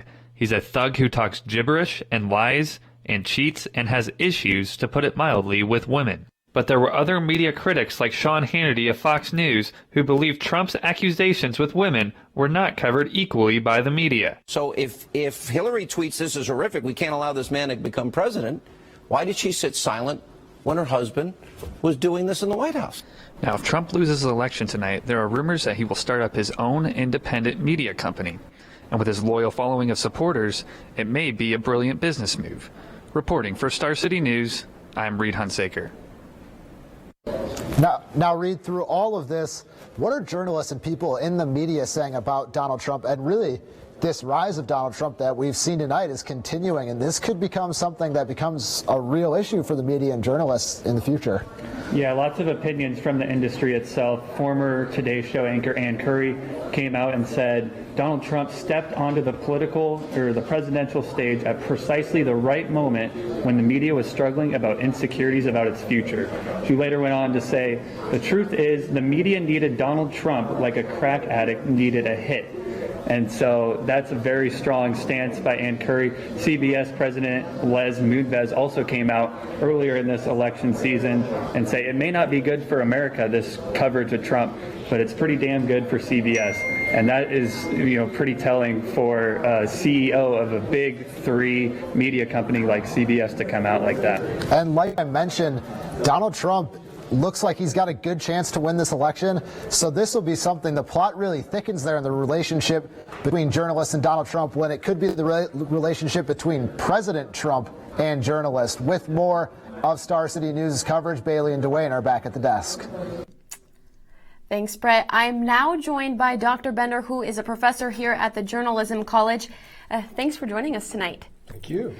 So now they kind of just talked about how Trump's candidacy differs from all the other people that have ever ran for president. How have those differences created problems for journalists covering his campaigns? Well, there have been a lot of problems, and I think there are three things that really stand out. One is the factual inaccuracies that are scattered through his rhetoric. Also, statements that show ignorance about some of the basic facts of government, how it works, and statements that reflect a racist or misogynist attitude. In terms of factual accuracy, PolitiFact has examined a number of Trump statements and it's found that 70% of them are either mostly false or worse, and only 30% are half true or better. And in ignorance, he's said things about national defense that should be basic knowledge to anybody who's running for president, but he gets them wrong. And he's gotten a lot of publicity about things he said about women and about minorities. Now, has there ever been another political figure in the past that has made it hard for journalists how Donald Trump has? I think one that really stands out is Senator Joseph McCarthy of Wisconsin. Back in the late 40s and 50s, he made his career out of tracking down communists in government. In fact, he never found any communists, he never found any spies, but he ruined a number of reputations, saying things that were, quite frankly, false and outrageous about people. And the media, the news reporters at the time just kind of took what he said because he was a sitting senator, and they just passed it along without really critically examining any of it. And that forced people later on to realize, well, we need to be a little bit more skeptical. We need to examine these things rather than just transmit it. It's a lesson I think we need to learn again. And Trump has accused all journalists who have covered his campaign of being dishonest and biased while they're covering his campaigns. Do you think that's true? I don't think it's entirely true. Scientific studies of the coverage that the candidates received in 2015, the first half of 2016, show that he got largely favorable coverage, at least through the first half of 2016. It's only after that, after the conventions, that you start to get some of the more negative coverage and the balance shifts. And what he got was really the opposite of what Hillary Clinton got. Her coverage has been more negative over that entire period than his was. So I don't think you can really say that the media have been biased against him. They've been reporting the news, and when the news kind of turned against him, then so did the coverage. Now, for those of the people that don't know at home about the Hatch Act, that kind of prohibits employees in the executive branch from engaging in forms of political actions in some forms. Now, would you say what Comey did was a violation of the Hatch Act? Probably not. It certainly was something, the wisdom of which was heavily questioned, still continues to be heavily questioned. The FBI usually does not inject itself into political campaigns, even though they may be investigating somebody who's running for office. They try to stay out of it as best as possible. And so here you had Comey, against the advice of the Attorney General, making a statement to, or sending a letter to members of Congress and making the statements public. I know that President Obama has a good deal of faith in Comey, believes that he is an honorable person acting honorably, and perhaps what he did, while it may not have been the wisest thing to do, may have been the result of internal pressures in the FBI, schisms and leaks and things like that. He felt that it was better to come out and make a public statement rather than let it leak out. Well, thank you again so much for being here on election night. And we will send it right upstairs to Monica right now with all of the social media coverage. No. Okay. America, we can hear loud and clear through the trending hashtag WTF America in 5 words. The new hashtag has amassed over 30,000 tweets in just a couple of hours. Twitter users summed up their feelings by saying, quote, "How dare you ruin America? And Canada, get ready for us." And an orange running for presidency. Now we should wait if those sentiments change tomorrow or if they stay the same.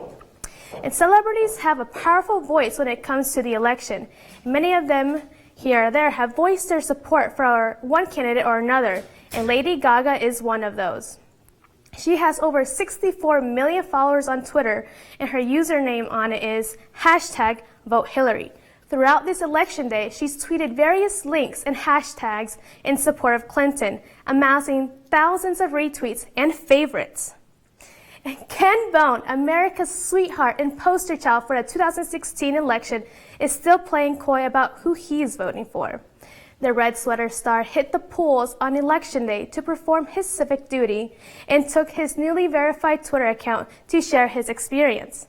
It's quite possible we may never know who Mr. Bone voted for, but if his sweater is any indication, we can then assume red. That's all I have for social media. Back to you, Bailey and Dwayne. Thanks, Monica. We've got more updates on Nebraska voting. In the 1st Congressional District, Jeff Fortenberry is leading 64% to 35% for Dan Wick. And in the congressional candidacy, Brad Ashford is actually trailing at 50% to Don Bacon at 56%. And now we go to District 29, where Kate Bowles is at a staggering 85%, and Melody Vaquero is at 14%. And then we got the presidential race. We have Donald Trump coming in at 53% and Hillary Clinton at 42%. Now, we will keep updating you on those numbers as the night goes on, but right now we are going to take it upstairs with Michael Dixon with more on the electoral map. Back here in front of the electoral map, we've got a couple of big calls to make. The biggest one right now is Ohio. That is 18 electoral votes, and those will all go to Donald Trump. Now, Trump, really what he did in this state was he uprooted the Ohio River, the eastern side of the state, and that got him or at least the votes that he needed in that state to get all 18 of the electoral votes. That puts him currently right now with our projections at 130, or I guess the projections that we've gathered from all across at 138, with Clinton standing at 131. Also gave Colorado to Clinton, and that's a state that was probably expected to go blue and has gone blue. Still looking at Florida, but for right now, I think if you're the Trump campaign, you like your chances in Florida. Still looking at North Carolina. The last 7 presidents have won Ohio, so Ohio is a huge call. And with the call of Ohio across the country, 538's election model has now put Donald Trump at a 55 to 45% favorite to win the election. So Ohio's a huge call. We've got some more coming with Florida and North Carolina, but for right now, there's still a lot left to be decided. But I think if you're the Trump campaign, you really like how you've started tonight. We're also focusing on Michigan, which he's doing really well, and also Wisconsin. So we'll be in front of this map all night long until we can call the race. We'll take a quick break and be right back with our election coverage here on Star City News.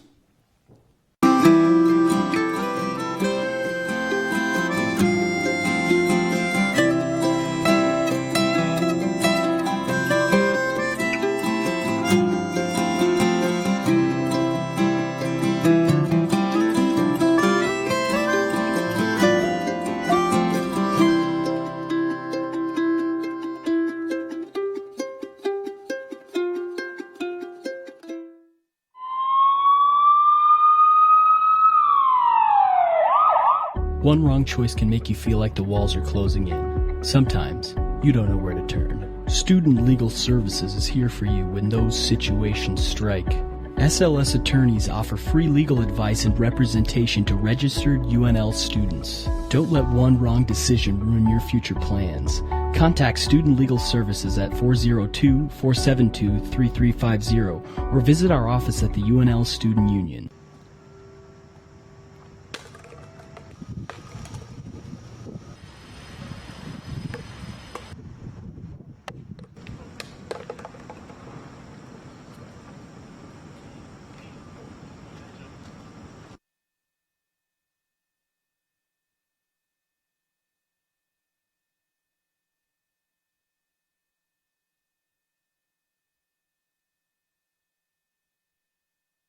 Look for a way to give back to the community. The Nebraska's Humane Society Pelock Pet Adoption Center is located off of 70th Street and Highway 2. The Capital Humane Society is always looking for cat, dog, and critter lovers to help comfort and play with the animals as they find their forever homes.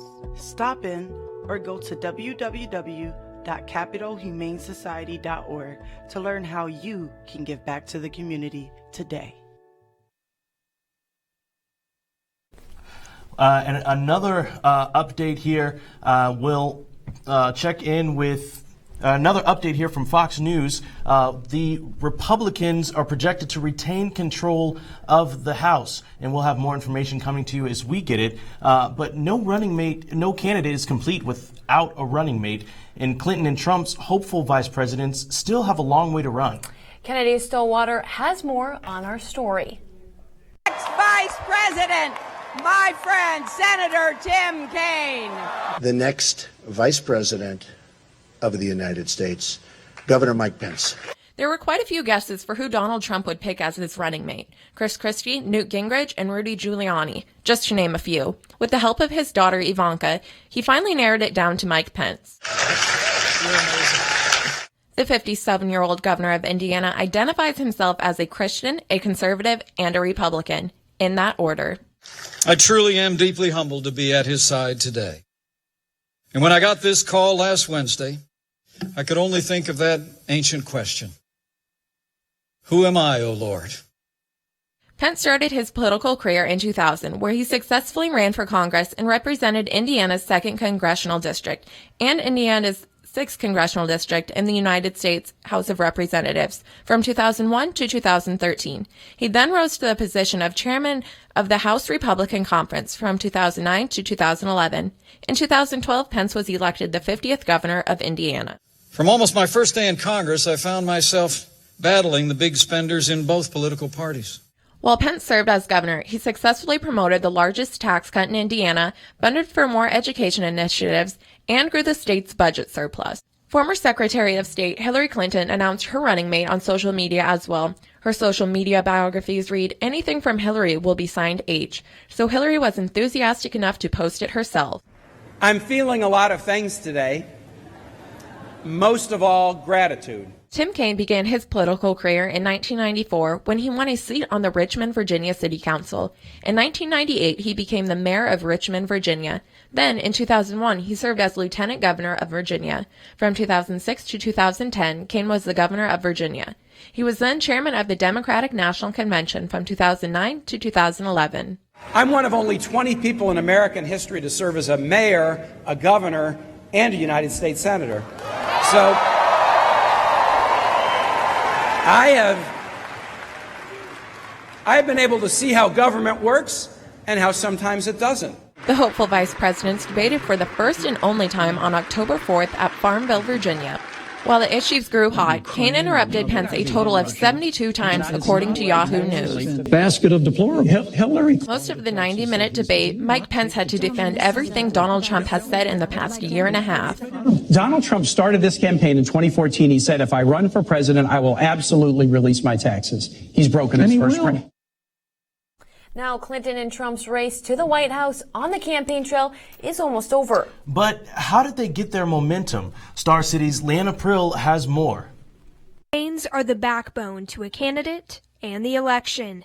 They give a platform, the limelight, and a voice. And it all begins with 9 steps, according to political media.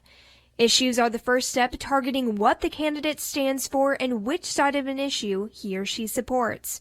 Next, survey research is combined with advertisement testing to see where strengths and weaknesses lie within America.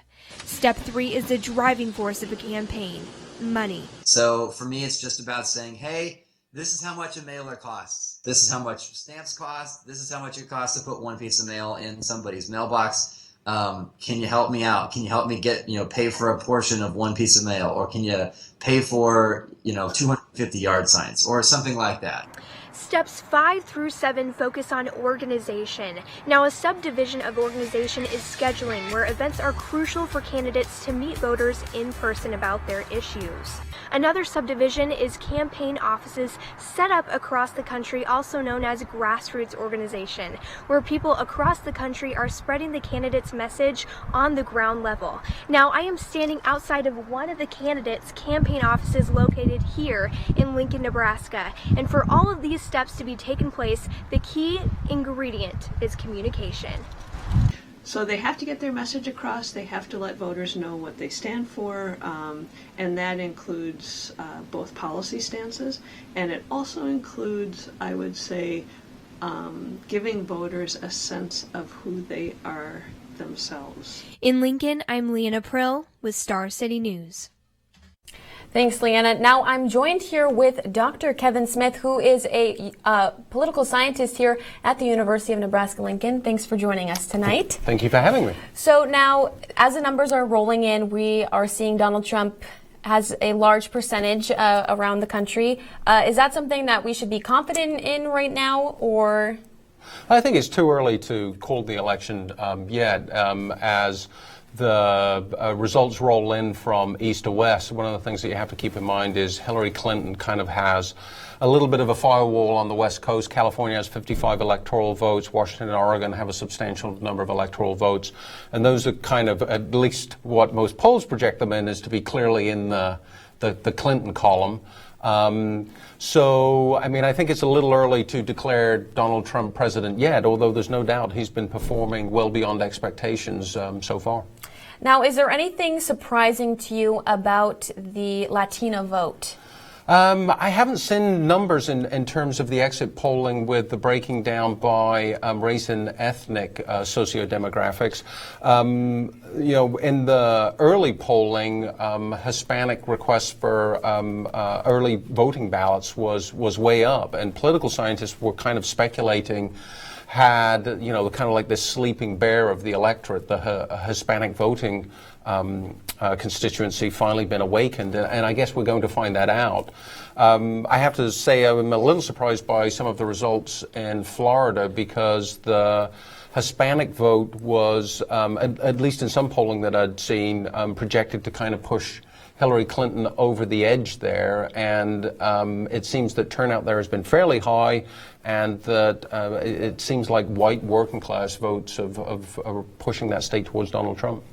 Now, kind of going back to the first question, in 2012, Mitt Romney was winning in all the polls, and then Obama kind of just ran away with it. Mm-hmm. So why should we even trust the polls? Actually, that's a really good question. It's become harder and harder to do good scientific polling, because no matter how conscientious you are in doing the polling in this sort of like fragmented media world, it's hard to capture all of the substantial demographics in a truly representative way.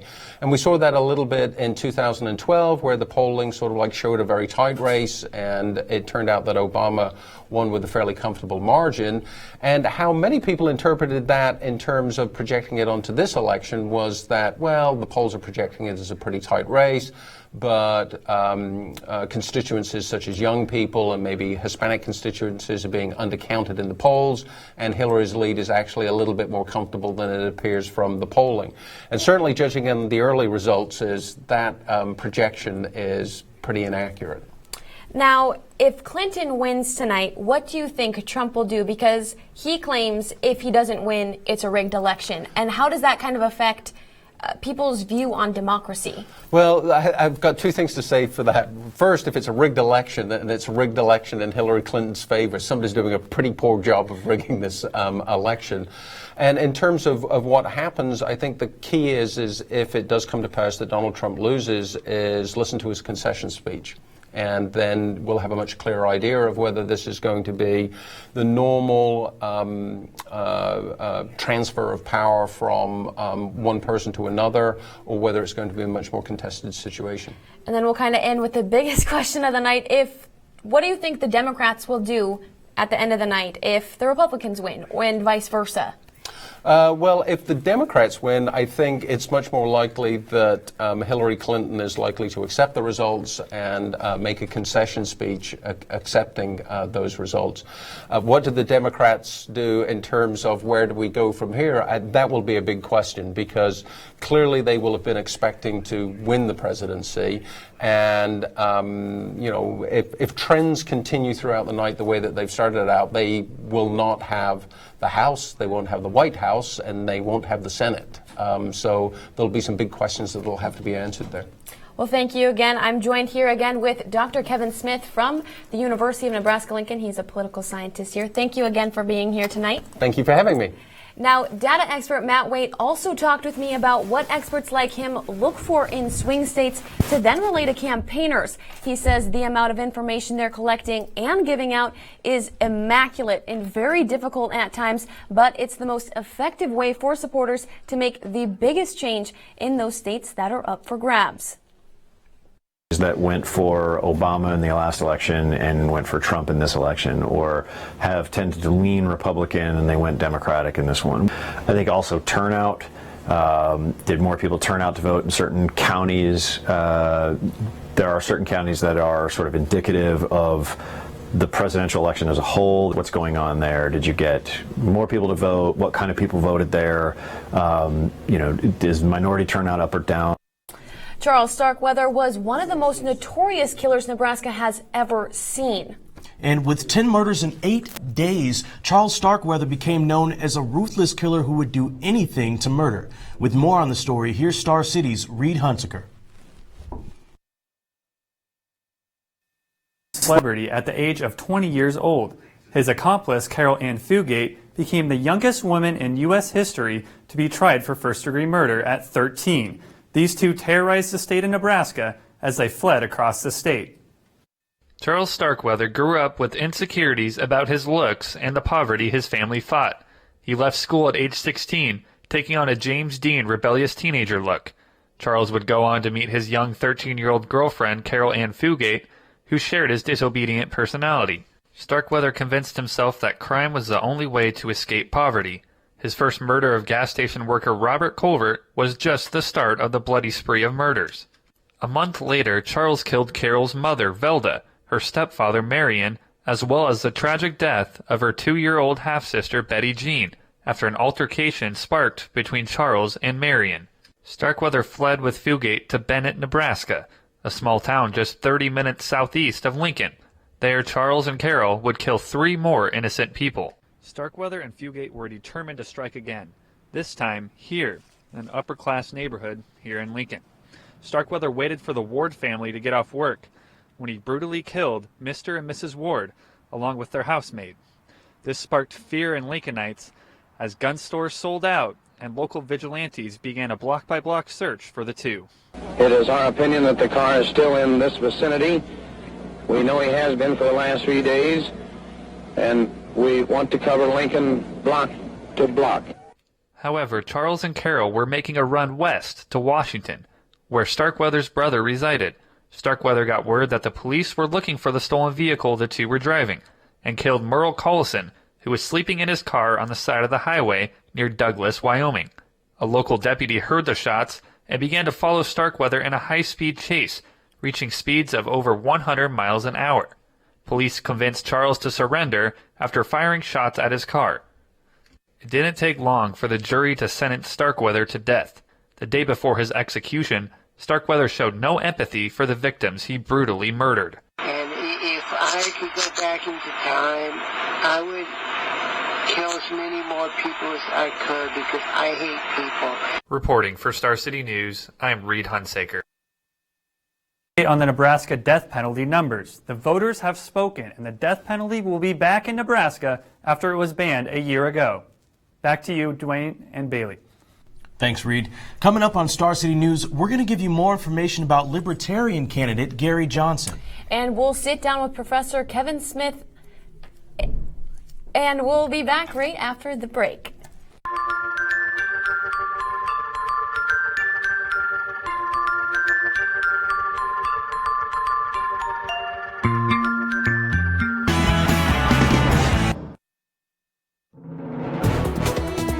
Well, the speech and debate team is 143 years old. We're the oldest student activity on campus, and we're one of the best.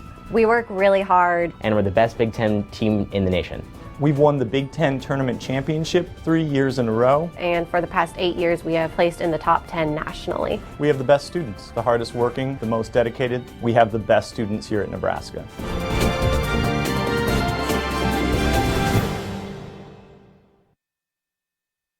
Another update in Nebraska voting. According to 1011 News, Nebraska voters have rejected the Southeast Community College bond. We'll keep you updated on more numbers as those come. And now we take it to Star City's Carly Jensen, who is at the GOP watch party in Omaha. Dwayne and Bailey, the room is starting to really fill up and people are just getting more and more excited as the night goes on. Don Bacon hasn't made an appearance yet. They say he will get here around 10, but he's going back and forth in the polls. Everyone's been talking about it. The support for him is overwhelming. People were chanting Bacon, Bacon, Bacon. Everyone here is in full support of the Republican and they're just waiting to see when the polls will be called. Focused a lot on the Republican and Democratic nominees in this election, but there's another party in the race. Libertarian nominee Gary Johnson. Johnson is currently sitting at anywhere from 4 to 8% in the polls, and even though a Johnson win doesn't look likely, Star City's Carly Jensen has more on the former New Mexico governor and what his plans for America are. There are tens of millions of Americans out there that have no idea what it is to be libertarian. Gary Johnson has a hard race ahead of him to convince those millions of Americans on the fence that he and vice presidential candidate Bill Weld are who they should vote for, and time is running out. Two former Republican governors serving in heavily Democrat states getting reelected, you don't really have to guess about outcomes. We've been there, we've done that. I don't think anyone can argue that we changed our states for the better. The two former governors first teamed up back in May and are running on the slogan, Our Best America Yet. Nebraska Senator Laura Ebke thinks they have what it takes. They bring a lot to the table, but they bring a level of sanity to the table too. They aren't yelling, they aren't screaming. They're a pretty chill ticket if you think about it. So. The Johnson-Weld campaign has been running numerous ads pointing out drama that has surrounded this year's election. Johnson says he wants better for America. This is the most crazy election that any of us have ever seen. Their platform, aside from their running mates, is focused on being fiscally conservative and socially liberal. So I like to say that I want the government out of your pocketbook and out of your bedroom. The notion that smaller government is something that really is desirable. Johnson was gaining some momentum in the polls in early September, but after his Aleppo moment, he couldn't recover enough to make it into the presidential debates. What would you do if you were elected about Aleppo? About Aleppo. And what is Aleppo? Johnson's response to a question that some say he should know the answer to has left doubts about his readiness to lead. Well, you know, I was thinking acronym when he said Aleppo, and guilty. No excuse whatsoever. Johnson has poked fun at himself for having a tough time answering reporters' questions. He did so when he had trouble naming just one world leader who he admires. Name a foreign leader that you respect. I guess I'm having an Aleppo moment in the former president of Mexico. But I'm giving you the whole world. I know. Because of those gaffes, voters still may be wondering, who is Gary Johnson? Another question Americans may be asking is, why should we vote for a Johnson-Weld ticket? They argue they aren't your ordinary politicians, and they embody both parties. Fiscally, Johnson wants smaller government. I could wave a magic wand. I would eliminate income tax. I would eliminate corporate tax. I would abolish the IRS. But on the social side of policies, the libertarians are for free choice. I support marriage equality. I support a woman's right to choose. More than 7,000 Nebraskans identify as libertarian. In the last primary election, 1 million people registered as nonpartisan.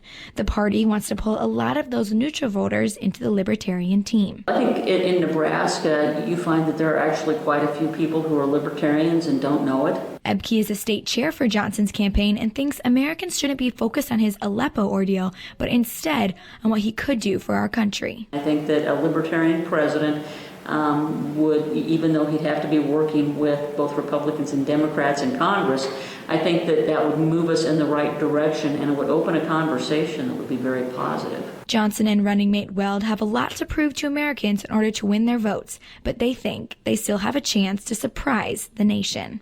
We wouldn't be doing this if we didn't think we might actually win the race.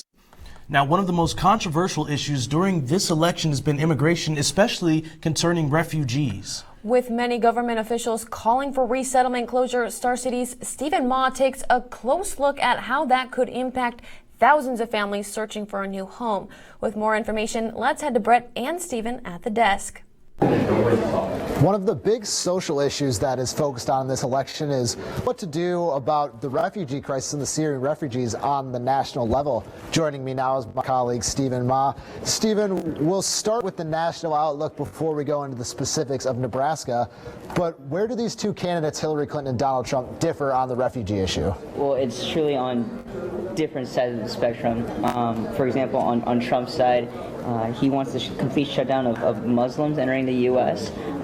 And he also connected Syrian refugees with those of ISIS just because of the Paris attacks. So he has that kind of mentality where people can kind of get that vibe from him. As far as Hillary, though, she wants to expand more on refugees, accepting up to 65,000 Syrian refugees if he was elected. And back in September, too, Obama, he raised a goal up to 110,000 refugees.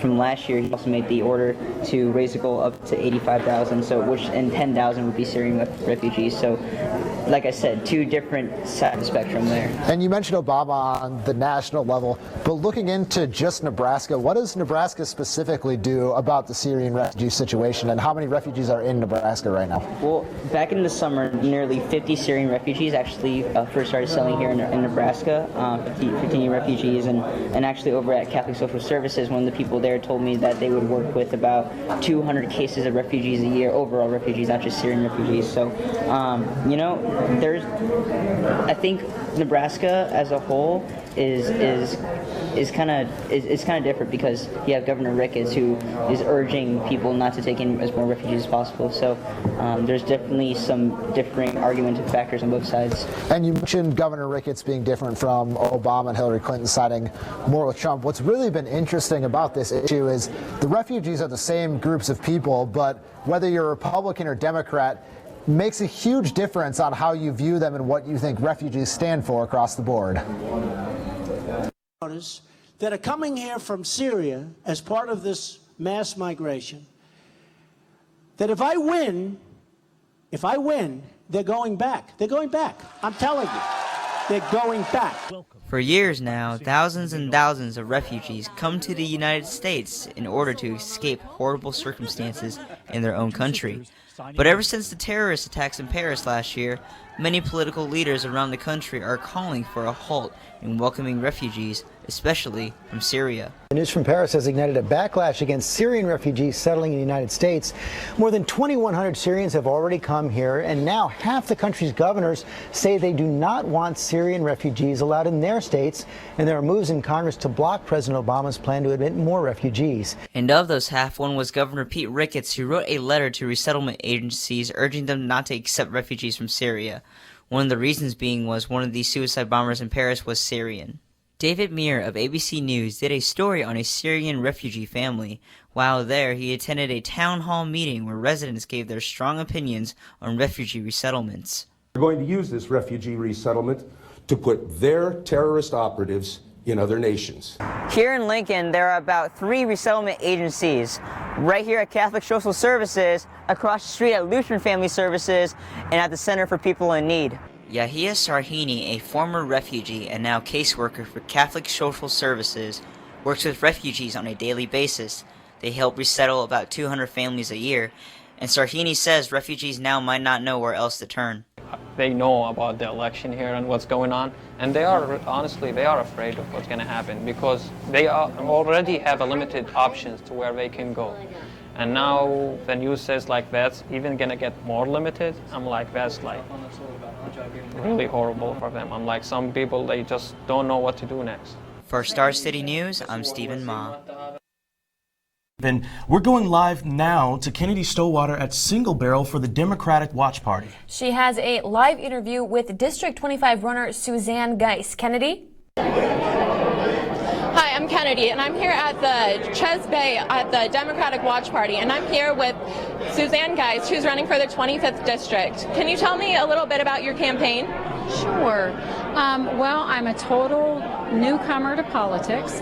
I'm a small business owner, a mother, a wife, a grandmother, and our strategy was, since I've never been in politics before, to meet as many people as I could. So about 14 months ago, I started knocking on doors And every day at 3 o'clock, I've gone out and met people in my district. So we're somewhere between 13 or 14,000 doors that I've knocked on. So that was our strategy, and it seems so far so good. I think it's paying off. So what has been the most challenging part about this campaign? Like, you've never run for politics, so was everything kind of unexpected, or? Oh yeah, everything. I'm so glad I didn't know what I needed to know. I just took one day at a time and learned something new every day. I would say that's probably the most challenging thing. It's a huge learning curve. The issues are deep. They're much more complicated than they appear on the outside. And also it's a huge investment of time. And so between issues and time and just meeting the people that you need to know, meeting the people in the district, it's a big challenge. It's a big job. So what made you want to run? Well, I've been a political observer for 20 plus years. I never had the intention of being a politician, but I have always thought it's important to know what's going on, to inform myself and inform my family on what's going on. Well, recently my children have gotten married, and I now have 5 grandchildren, and it changed my perspective of the future. And it made me more and more concerned, not just about myself, but the future of my grandchildren. So instead of just yelling at the TV or hypothesizing what I would do if I was there, I decided to get in and be part of the solution. Okay, and big picture, Donald Trump is in the lead right now. What do you think he's going to do for this country? Well, that's an interesting question. You know, his perspective is to make America great again, and I certainly would never want to speak for him. But I think what we're seeing is that people are frustrated with the status quo. People are frustrated with politics as usual, and they want their voices to be heard. And I think it's time that elected officials listen to the people. And I think that's the number one thing that we can take away from tonight. They feel like they haven't been heard, and he has a couple of issues that people wanted to be heard on. And so that's one thing I've learned in my campaign, is to be a listener. So I think it's important. Okay, well, it's been a tight race kind of all night, back and forth, so I wish you the best of luck. Thank and you. I hope your night turns out how you wanted it to. Thank you very Thank you. much. Nice to meet you. Nice to meet you too. Bailey, Dwayne, back to you at the desk. Thanks, Kennedy. Now, the weather so far has been perfect for tonight. But we'll send it up to Cody upstairs, who has more on our weather outlook.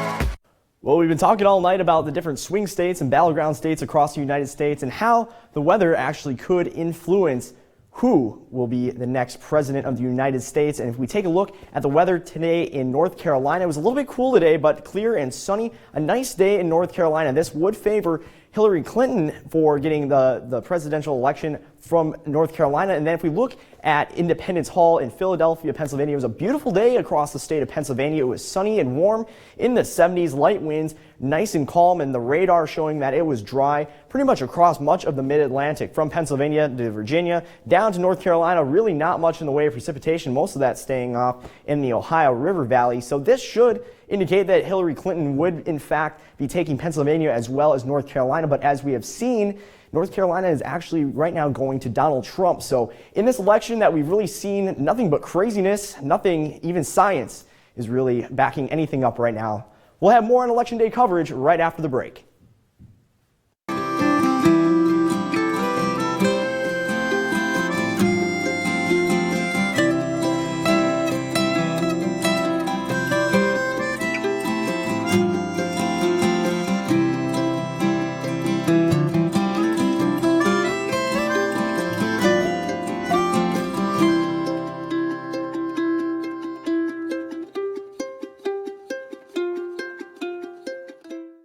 Look for a way to give back to the community. The Nebraska's Humane Society Pelock Pet Adoption Center is located off of 70th Street and Highway 2. The Capital Humane Society is always looking for cat, dog, and critter lovers to help comfort and play with the animals as they find their forever homes. Stop in or go to www.capitalhumanesociety.org to learn how you can give back to the community today. Just like everything else in this election, are almost opposites. While many Americans are focused on the social issues for this election, Star City's Carly Jensen breaks down the nominees' tax plans and how each could affect our country. Presidential candidates both are pushing to reform the overseas tax policy. Repatriation, bringing back of money that's stranded overseas. I happen to support that. I happen to support that. And that's about all they agree on. Trump and Clinton's tax plans could not be more different. We're reducing your taxes from 35% to 15%. Trump plans to cut the business tax rate by 20%. For income tax, he proposes a 3-bracket plan that economists say helps the wealthiest the most. I'm getting rid of the carried interest provision, and if you really look, it's not a tax, it's really not a great thing for the wealthy. It's a great thing for middle class. It's a great thing for companies to expand. A tax lawyer and expert at the University of Nebraska-Lincoln, Adam Timish, says Trump's plan has a classic Republican theory behind it. The goal there is just the tried and true goal: reduce taxes, get money back into the public arena, get into the private sector, let those private businesses use that money and individuals use that money. While Trump's plan could work, Timish says it could also leave America with more debt. For that plan to work and not increase the debt in the long term, you do have to have these big dynamic factors. The macroeconomic analysis has to show that the economy is going to grow at the rates that they're projected. Secretary Clinton's plan also aims to help the middle class, but with a different approach. I don't think top-down works in America. I think building the middle class, investing in the middle class, making college debt-free so more young people can get their education, helping people refinance their debt from college at a lower rate. Those are the kinds of things that will really boost the economy. Hillary's tax plan would create an 8-bracket system. The plan would raise taxes for many Americans, but the people in the top bracket making an income of more than $5 million would see the largest tax increase. Her tax plan is all focused on the high end and raising taxes there. The candidates also approach the estate tax differently. Hillary wants to up it to as high as 65%, where Trump would eliminate it. American workers have paid taxes their whole lives, and they should not be taxed again at death. It's just plain wrong. The bottom line, the Tax Policy Center is saying Trump's plan could cost America trillions in debt, where Hillary's could reduce it by $1 trillion. Tax policy is only one small component, and so a lot of these estimates and what you'll hear people talking about are assuming that nothing else in the world changes, which is just an unrealistic assumption. Both plans could mean big changes for American taxpayers, but it all depends if Congress will pass them. For Star City News, I'm Carly Jensen reporting. And now we're going to throw it to Carly, who is live in Omaha at the Republican Watch Party. Carly? Dwayne and Bailey, there's a lot of excitement in the room right now. Trump supporters are everywhere, and Bacon supporters. Bacon in Ashford, there is no word yet. The polls are just closing, but he is said to be here pretty soon, making his appearance in the room. And Trump supporters are also really excited that he still has his lead in the polls. We'll let you know when we have more. Back to you guys. Now, in an election filled with scandals, drama, and a focus on social issues, one topic has been quietly forgotten about: the increasing struggle of people faced with college tuition and debt. Star City News' Lucas Bond tells us about the main two candidates' tuition plans. Another issue in this election, one that really is close to us as college students, is what are Clinton and Trump going to do with their college plans? Lucas Bond joins me once again, and he looked in depth in those plans.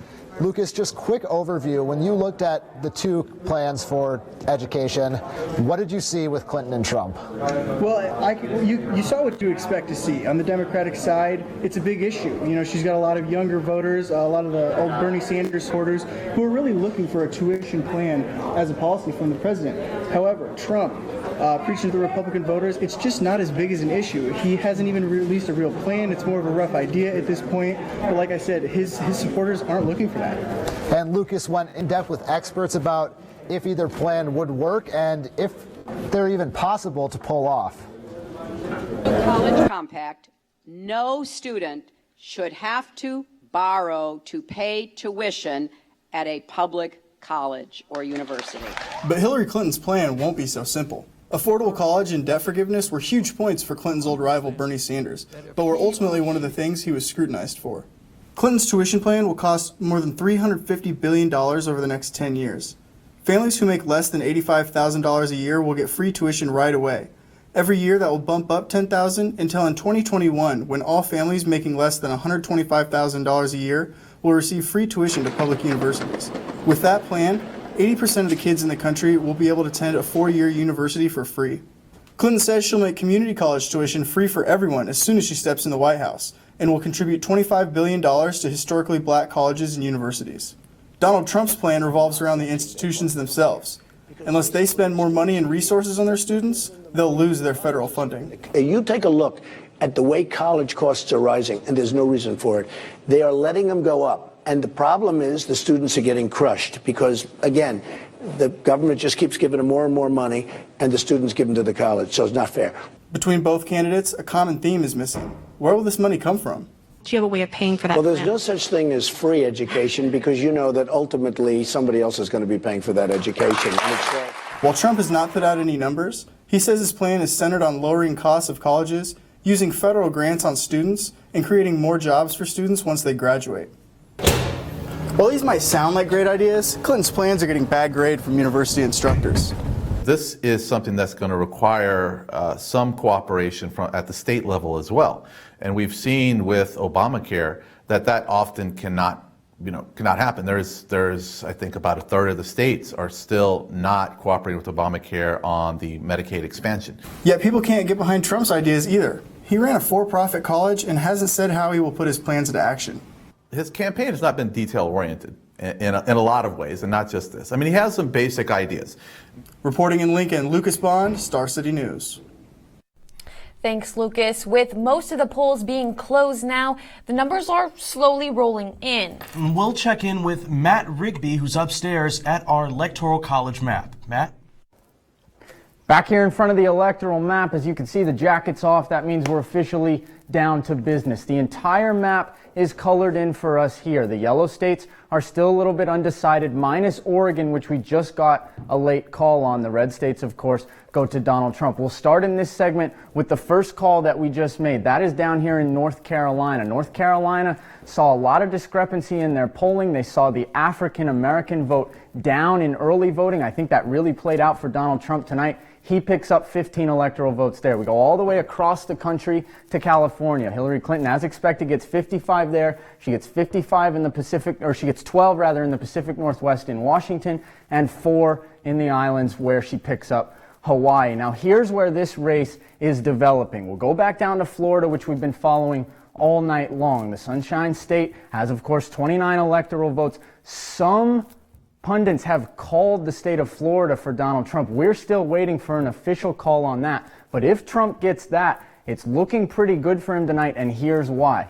Wisconsin is in favor of Donald Trump right now. Michigan is in favor of Donald Trump right now. We did not think Trump would pick up those Rust Belt states, but he's put his entire campaign in the upper Midwest, and it looks like it might pay off. He was in Grand Rapids last night. He's been campaigning late in the run in Wisconsin and in Michigan. All of the vote is pretty much in Milwaukee, which does not bode well for Hillary Clinton because the rest of the state really favors Donald Trump, and he's got about a 3 percentage point lead there. And then in Michigan, we're waiting on Detroit. Hillary Clinton has narrowed the gap just a little bit, but it's still about a 1.5 percentage advantage for Donald Trump. We'll keep an eye on Pennsylvania as well, where Hillary Clinton has a slight lead because she's racking up the vote total in the Philadelphia county. So as we move across to the west, Nevada could certainly come into play. Arizona favors Trump right now, but it could come into play. And strangely, we're still watching Georgia down here as well, along with Iowa. Stay tuned because the results are going to start coming in very fast, and it could shape this election, especially, as I said,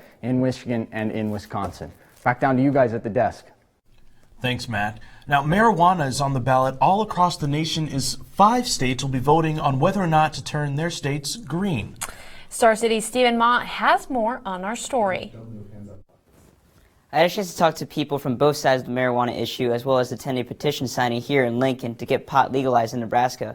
Whether you're for or against it, it seems as though marijuana will continue to be a hot-button issue for years to come. Marijuana legalization won't be making an appearance on this year's election ballot for Nebraska. However, that's not stopping supporters from gathering petition signatures from across the state. Mark Elworth and members of Legalized Marijuana stationed themselves at the Walgreens on 27th and Vine, hoping to gain as many supporters as possible. You know, I seen the opportunity with Colorado coming through, legalizing it, and nothing was going on here. And I seen the petition process there, collect these signatures, and I really just seen that that's really the only way I see us getting this done. This year in 2016, 9 states will have marijuana on their ballot, including 5 that will vote on recreational marijuana. Jared Ellison, a doctoral student at the University of Nebraska, Omaha, who declined to be interviewed on camera, helped conduct a study on how Colorado's legalization impacted Nebraska in terms of marijuana arrests from 2009 to 2014. I think you could argue that marijuana has arrests have become more prevalent in Nebraska post-legalization. However, we're unable to really ascertain whether it's because of law enforcement is looking for it more, or are individuals actually carrying marijuana across the border more often. Senator Les Seiler of District 33 wants no part in legalizing recreational marijuana. You've seen people taking the brownies and the other type of things, and they don't know what kind of dosage they're getting, and they're ending up in the hospital in pretty serious condition. And I don't want to be part of that. Nebraska Attorney General Doug Peterson is especially concerned about young people. So I think there's a variety of problems, and my biggest concern is the industry is targeting younger people, because that's where, if they can get them early into the market, early users, just like the cigarette industry did, if you can get them early, you should have them for life. However, Elworth still advocates the drug's advantages. It's kept me focused on my life, because I mean, marijuana makes you think. Some people may disagree or whatnot, but to me, it helps me think a lot. Elworth and his crew need at least 87,000 signatures in order to get marijuana on the ballot. Earlier this year, he turned in about 9,000 signatures, but only 4,300 were valid. For Star City News, I'm Stephen Ma.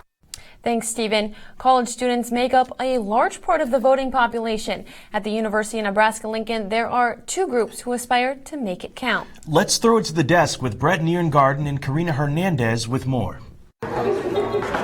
A lot has been made about the millennial vote and the young person vote throughout this election. Karina Hernandez joins me. She went to a UNL College Republicans meeting as well as a UNL Young Democrats meeting and got both sides of it. Karina, what did you see at those 2 meetings for each organization? Well, on the certain nights that I went, they were a little different. So the Young Democrats split up into small groups and talked about environmental issues, while the College Republicans listened to a speaker talk about the death penalty. Are those typical nights within the organizations, or do they change as things go on? Well, on those nights, that's how it went, but they usually run on the same format of discussions and speakers. So both organizations, they both hear speakers, they both talk about the issues, but the goal of the 2 organizations is also to get actual change and actual involvement in the political process. The College Republicans and Young Democrats are 2 on-campus organizations that aim to make an impact. Although they sit on 2 different sides of the aisle, they share similar missions. Basically, like to have like an engaged group of young people, engaged group of young Democrats, obviously, who are like actively involved in the community, in politics, and other things like that. It's like so that we can make an impact in like democratic politics and in politics in Nebraska as well. The College Republicans, really our mission is to just educate people around campus about what it means to be a Republican, what different causes and organizations that the Republican Party works with, and to help elect Republicans to office, both in this state and nationwide. Both groups meet weekly in the Union Food Court in room C and D. The Young Democrats meet on Tuesdays at 5 p.m., and the college Republicans meet on Wednesdays at 7 p.m. Each week, they try to make the best of the time they have with their members. So usually our meetings are focused on a specific issue or a topic, and we actually had like a survey at the beginning of the year, like topics that we might want to cover, stuff like that. And since it's an election year, we've also been having like some speakers come in, like some political speakers saying like, hey, this is who I am and why you should vote for me. Most people, when they think about the elections, focus on the presidential race, and we've done a little bit for that. We've hosted debate watch parties for people that want to see the presidential debates, and we'll share articles about the candidates. But as Nebraska College Republicans, our main focus is more on helping local candidates, so we support local legislative races for state legislature. This year, the two groups teamed up with the ASUN Student Government Group for a voter registration drive, as well as used Facebook, email, and their meetings to inform and encourage their members to register to vote. Anytime that we can just really encourage people, regardless of what side of the aisle they sit on, it's really important to exercise your right to vote. For Star City News, I'm Karina Hernandez. Organizations do and what their meetings are like. How can students get involved with the political organizations on UNL's campus? Well, they can always contact them through their Facebook pages. They usually have a pretty quick response, or else they can attend their meetings, and their meetings again are for the Young Democrats. They meet on Tuesdays at 5 p.m. and the College Republicans meet on Wednesdays at 7 p.m. Both meet at the Union Food Court. Thank you. And Star City's election coverage will continue after this break.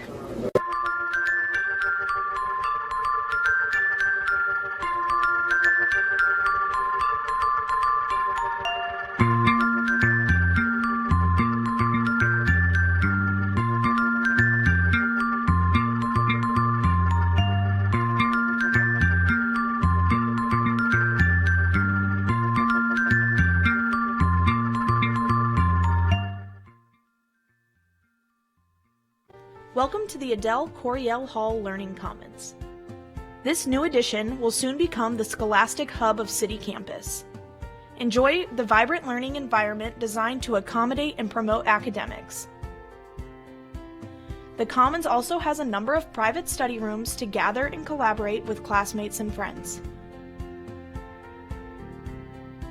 Come visit the Adele Coryell Hall Learning Commons at Love Library today. Donations from our supporters through Campaign for Nebraska enrich the classroom experience, advance research, fuel innovation and economic development, and enhance the campus environment. Campaign for Nebraska and the University of Nebraska-Lincoln thank our donors for gifts that write a story of success for the future.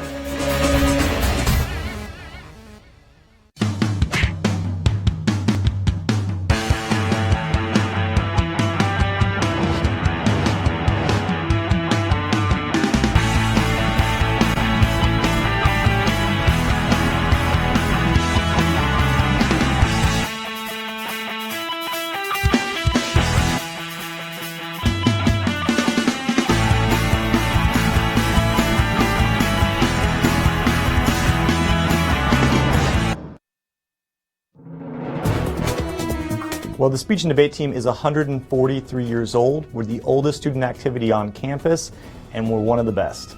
We work really hard. And we're the best Big Ten team in the nation. We've won the Big Ten Tournament Championship 3 years in a row. And for the past 8 years, we have placed in the top 10 nationally. We have the best students, the hardest working, the most dedicated. We have the best students here at Nebraska.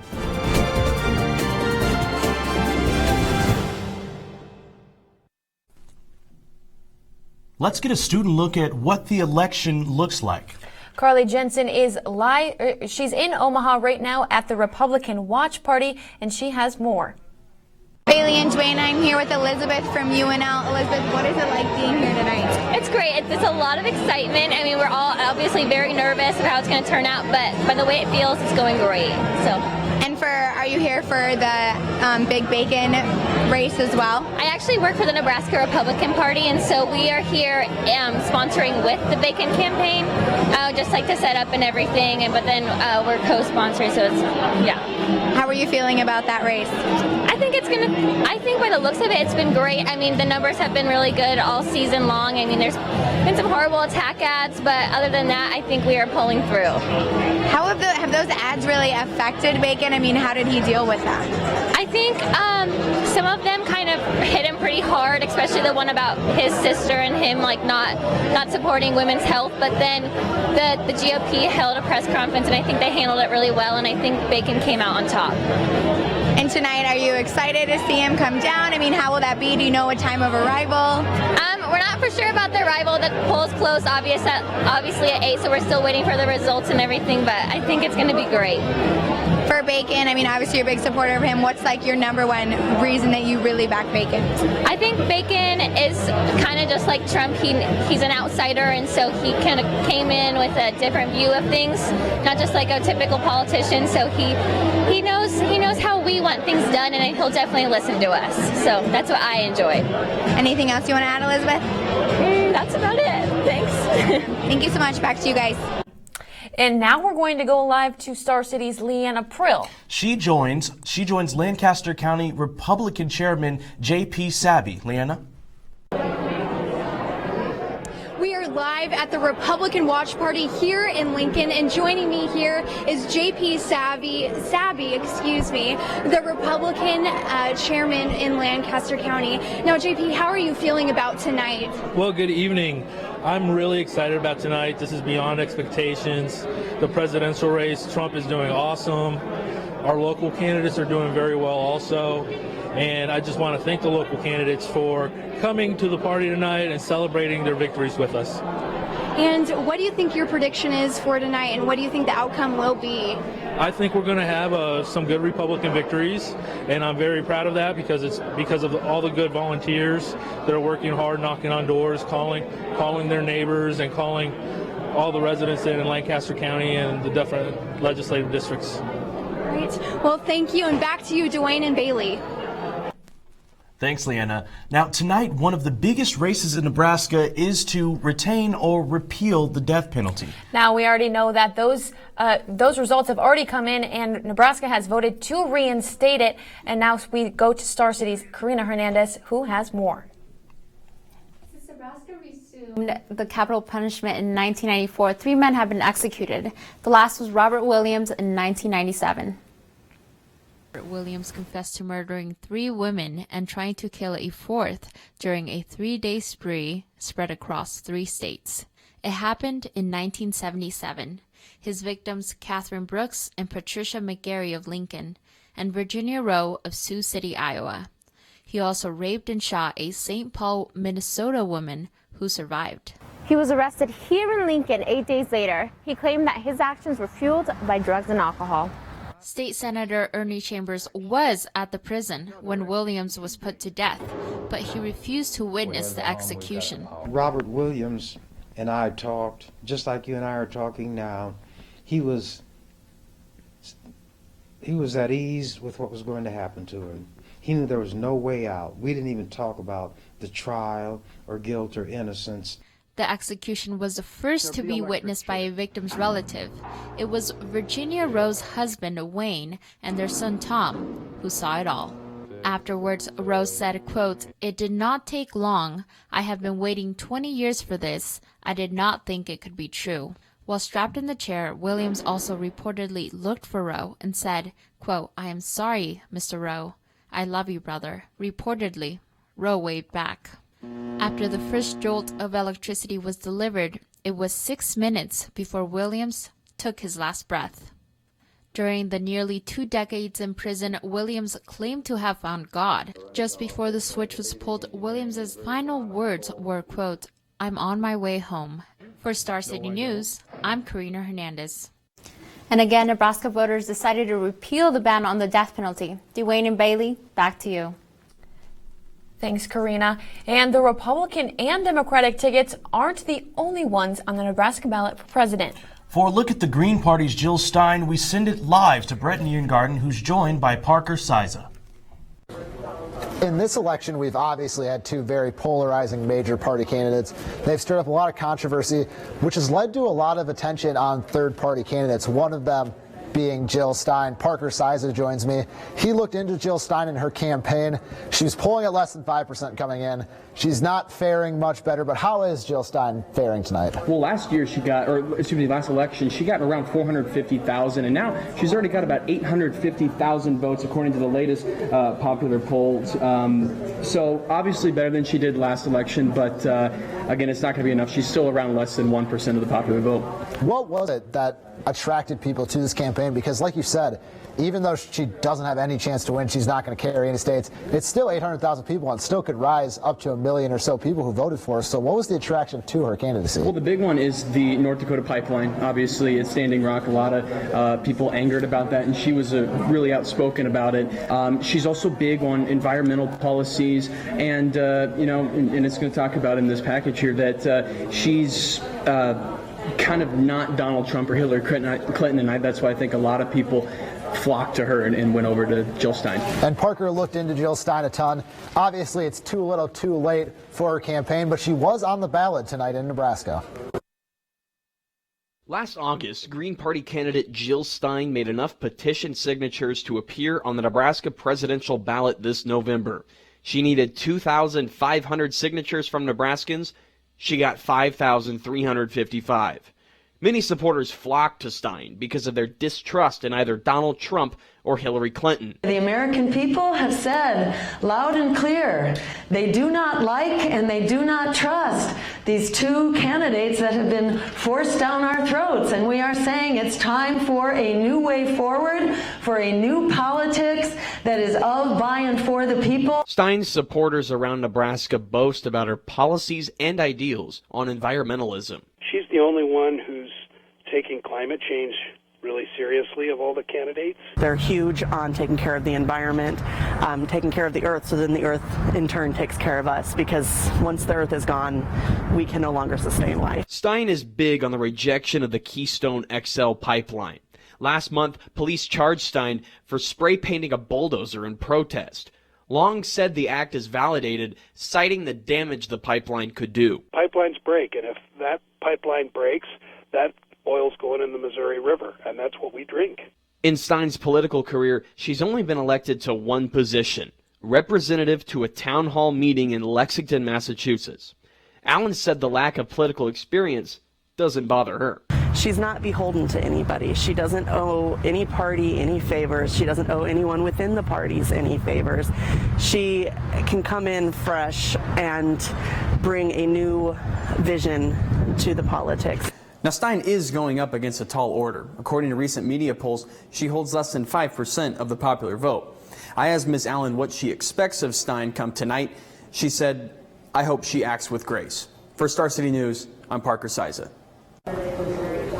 We mentioned, Parker, that Jill Stein was on the ballot in Nebraska tonight. How is she doing in the Cornhusker State this evening? So far, 55%, the latest election results are in Nebraska, and she's got just about 5,845. So, again, there's still a lot of room for her to go, but in the petitions for her to be on the ballot, she got around 5,500, so she's obviously amassed the petition vote. So I think, she can climb up there, keep climbing up. Maybe she's right around 1% in Nebraska, but she can go up maybe a little bit more. And how does that compare to Gary Johnson, the other big third-party candidate? Yeah, Gary's got about 5%, about 26,000 votes so far in Nebraska. So a little bit worse than Gary, but still she's doing a pretty good job. And with more on our major party coverage of the election evening, we send it back to Bailey and Dwayne at the desk. Thanks, Brett and Parker. Now we have we just got an update on Florida. Florida now has gone to Trump, and Trump has taken those 29 electoral votes. He now has 232 electoral votes, while Hillary sits at 209. Donald Trump is at 58%, while Hillary is at 36%. We're going to go upstairs to Mason, who's going to show us a little bit of social media and how it affects this election, too.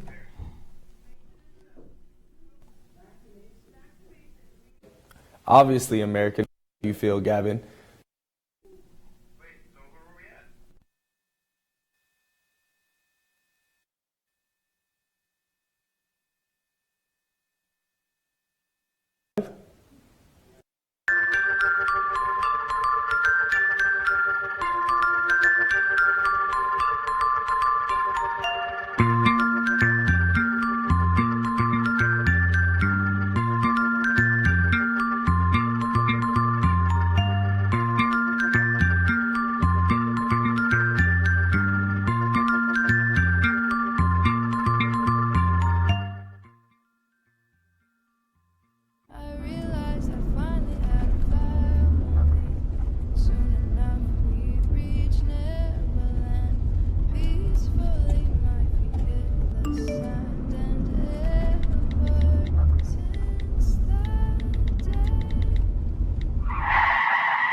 Look for a way to give back to the community. The Nebraska's Humane Society Pelock Pet Adoption Center is located off of 70th Street and Highway 2. The Capital Humane Society is always looking for cat, dog, and critter lovers to help comfort and play with the animals as they find their forever homes. Stop in or go to www.capitalhumanesociety.org to learn how you can give back to the community today.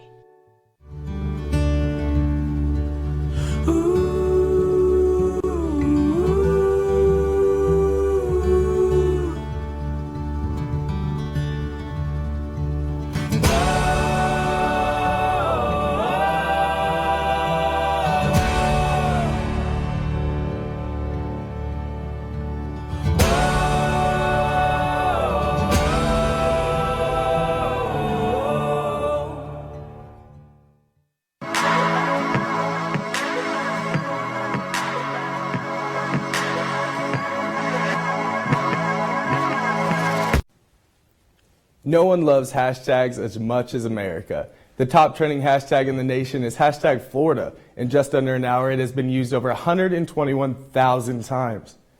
Users are taking their frustration to the crazy swing state, knowing how much it can impact this election. Crazy tweets include, watching hashtag Florida change between blue and red every 2 minutes like, and Florida is causing me to stress eat. Hey Octavia Spencer, you're not the only one. Some popular tweets for you that we saw, starting with Harry Potter author J.K. Rowling tweeted, one way or another, history will surely be made tonight. Let it please be the good kind. Please, please let it be the good kind. Another tweet from the popular Gavin Reactions page tweeted, waiting to see who wins Florida like. Obviously, America knows how you feel, Gavin.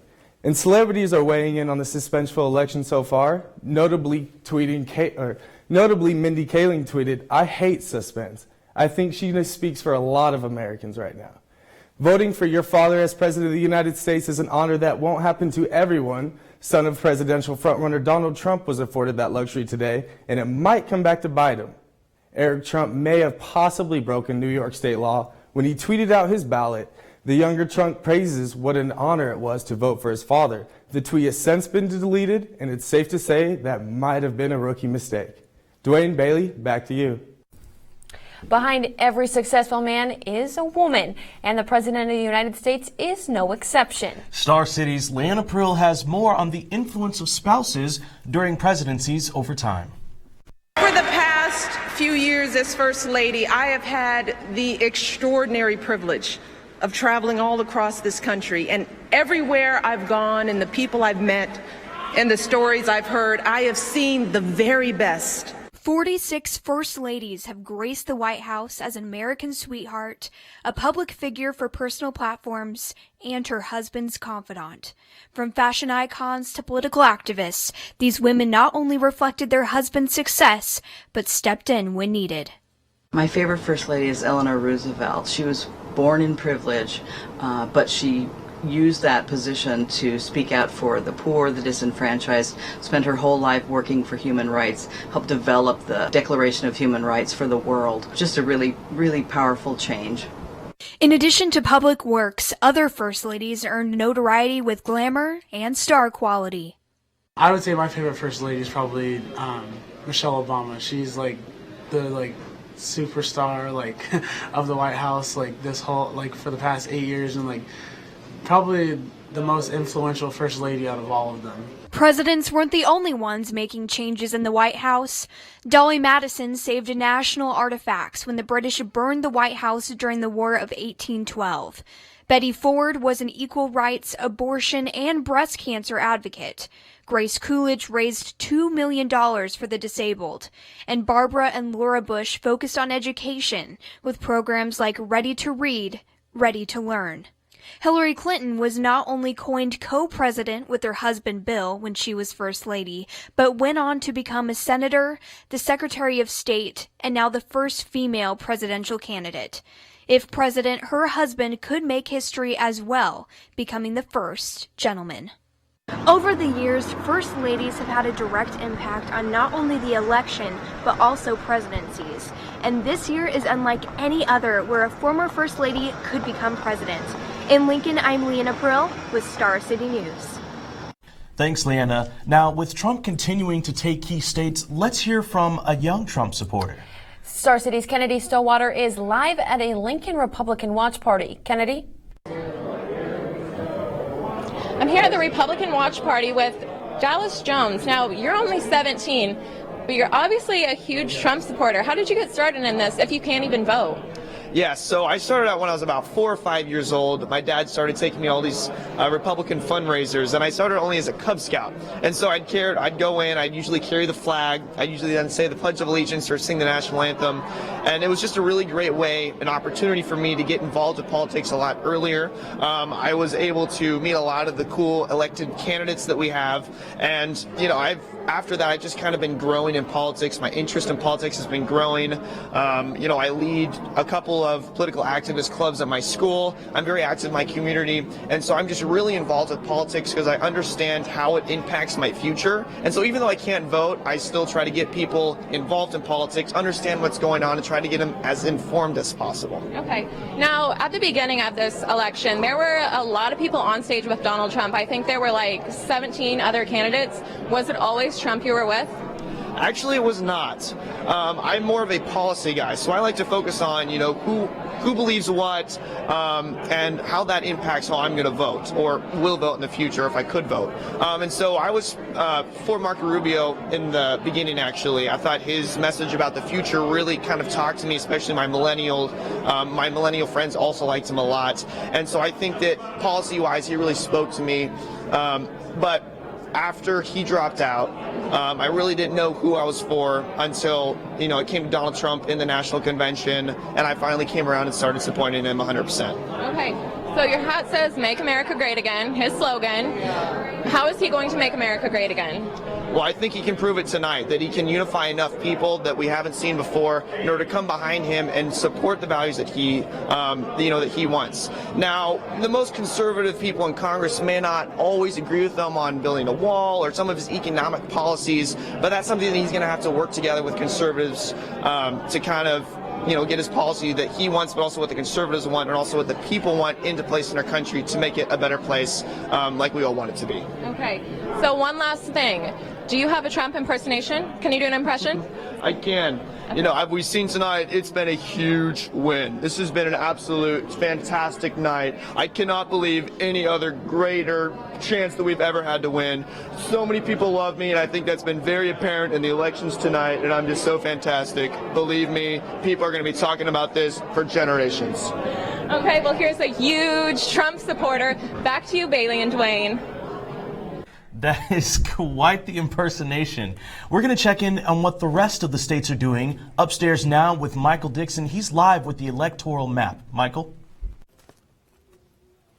Michael Dixon back here in front of the electoral map with a couple of big race calls to make for you tonight. We start with Florida. That is 29 electoral votes. It's going to Donald Trump. And just to the north of Florida, we've got Georgia, 16 electoral votes, and those are also going to Donald Trump. So with the map filled in as it is right now, we're sitting with Hillary Clinton, 228 electoral votes, Donald Trump, 226 electoral votes. But we'll get hypothetical. Watch what happens when we fill in a few of these states. We'll fill in Florida. We'll fill in Michigan. We'll fill in Wisconsin. We'll fill in New Hampshire. We've got Alaska, Arizona, and Iowa. All of those states filled in for Donald Trump. For Hillary Clinton, we've got Minnesota, Pennsylvania, Maine, Nevada, and the congressional districts in Nebraska and Maine. Those are the ones that we'll give to Senator Clinton. If that were to be the case, which is what it looks like, at least for the numbers right now, we've got Trump sitting at 276, Hillary sitting at 268. That would give Donald Trump the presidency. But there's one key thing to watch out for, and that is the state of Michigan. If Michigan can flip, there were a lot of votes still outstanding in Flint, Detroit, and Ann Arbor, which probably will go Democratic or should go Democratic. If that were to be the case, if Hillary Clinton could then flip Michigan with everything that we just laid out, which is very possible, then we would see Hillary with 284 electoral votes and Donald Trump with 260. So as it stands right now, you have to like where you are if you're Donald Trump, but it's not entirely out of the question for Hillary to get back or to the White House if she can flip Michigan and hold on for dear life. And all of a sudden, those congressional districts right here in Nebraska and Maine are also playing an important factor in this election. We'll be back, I'm sure, a couple of times tonight, but for now, back to you at the desk. Now, women's issues have been a hot topic this election, and both candidates have their own ideas as to how they should be dealt with. With more on the issue, here's Star City's reporter Christian Folsom. Nebraska's introduction to a female governor. That was in 1975. My grassroots over there led me from been made about women's issues in this election, particularly because of the candidacy of Hillary Clinton. Christian Folsom joins me now. He took a look at those women's issues. Christian, what specifically are both parties focusing on in terms of women's issues? Right, so yeah, I mean, it's not just Hillary, obviously, it's Trump's campaign as well that are focusing on them. They both have their own ideas about how they should be doing things. But the two marquee issues are the wage gap between men and women, where in the United States, for every dollar that a man makes, a woman is making only 79 cents. Also, the other big marquee issue is the paid maternity leave. The United States does not guarantee paid maternity leave. Now, in terms of a global perspective, where does the United States rank in these women's issues? Are they doing well? Are they doing poorly? Well, in terms of the wage gap between men and women, it's a little less than average in terms of the world, but it's not detrimental, right? 79 cents for a dollar, it's bad, correct, it's not a good thing, but it's not as bad as some other countries. But when it comes to paid maternity leave, the United States is the only industrialized nation in the entire world that doesn't guarantee paid maternity leave. And actually, it's one of only 4 countries in the entire world in general that don't, those other 3 countries being Swaziland, Lesotho, and Papua New Guinea, and the United States. So not very good in terms of that front. Christian took a look at both of these issues, and more specifically and more in depth on what Donald Trump and Hillary Clinton plan to do about them. Helen Boosalis was Nebraska's introduction to a female governor.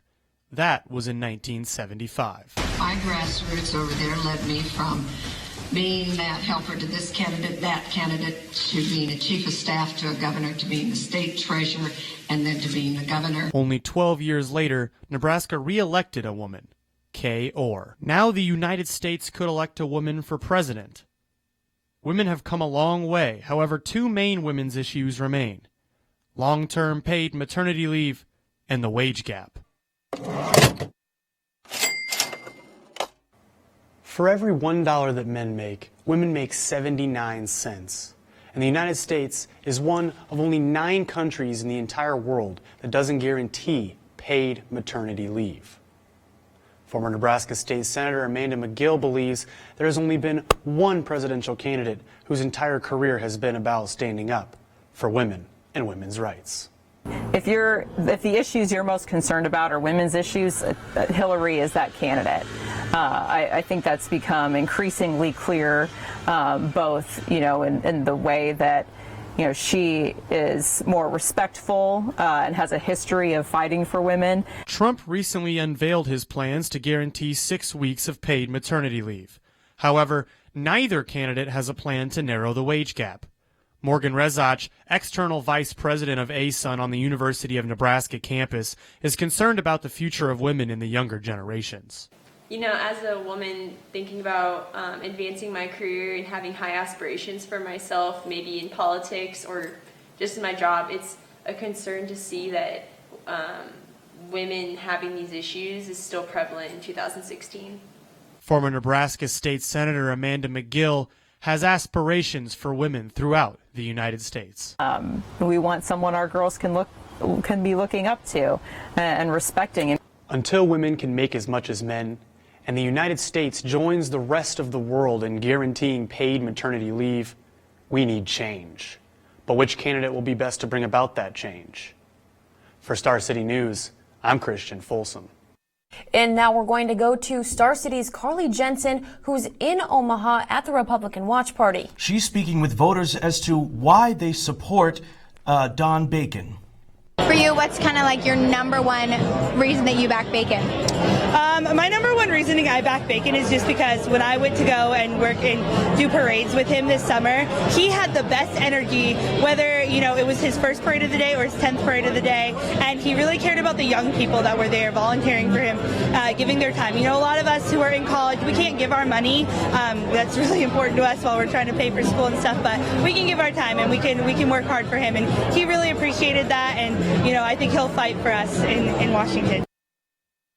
Something the U.S. didn't have to worry about until recently was cybersecurity. Now, the web became popular during George W. Bush's presidency and has grown even more popular, causing security issues for America.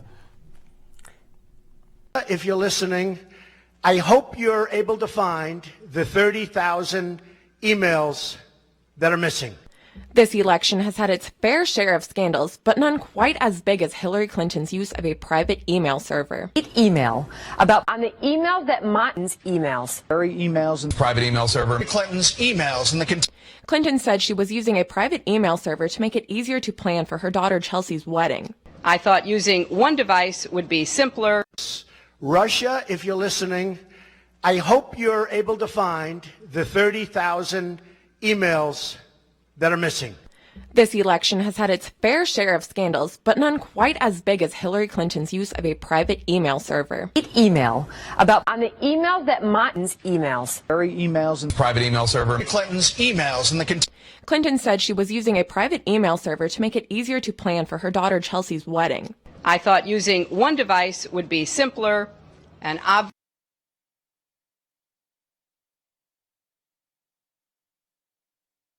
When she was emailing about Benghazi. Clinton did come to possess documents and materials containing classified information via email on these unsecured servers, correct? Clinton's emails have been Donald Trump's #1 attack through this election, whether it was at his debates or at his rallies. People their lives have been destroyed for doing 1/5 of what you've done, and it's a disgrace, and honestly, you ought to be ashamed of yourself. Secretary Clinton, since the Benghazi, Libya attack on September 11, 2012, leaving 4 Americans dead, then Secretary of State has been questioned about her potential failure to do anything. When 50,000 pages of Clinton's emails were turned into the State Department, roughly 900 pages referenced Libya. But you did find more than 100 emails that were classified that had gone through that server, correct? WikiLeaks continued to release emails weeks before the election.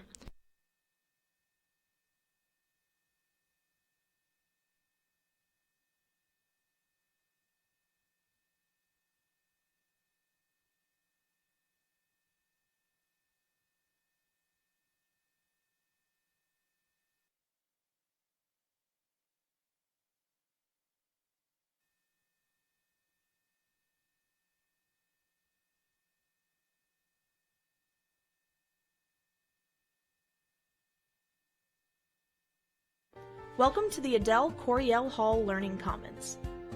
This new addition will soon become the scholastic hub of City Campus. Enjoy the vibrant learning environment designed to accommodate and promote academics. The Commons also has a number of private study rooms to gather and collaborate with classmates and friends. Come visit the Adele Coryell Hall Learning Commons at Love Library today.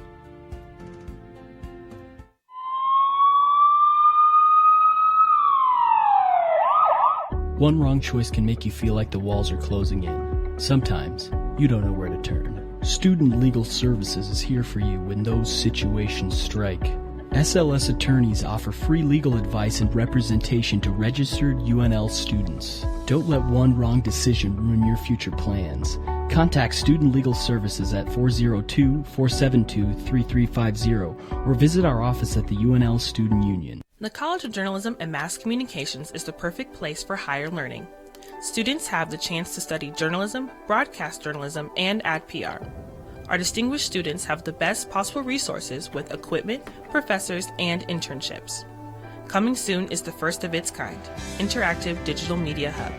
The future is bright at the CoJMC. Why not make yours too? Enroll today. Visit journalism.unl.edu.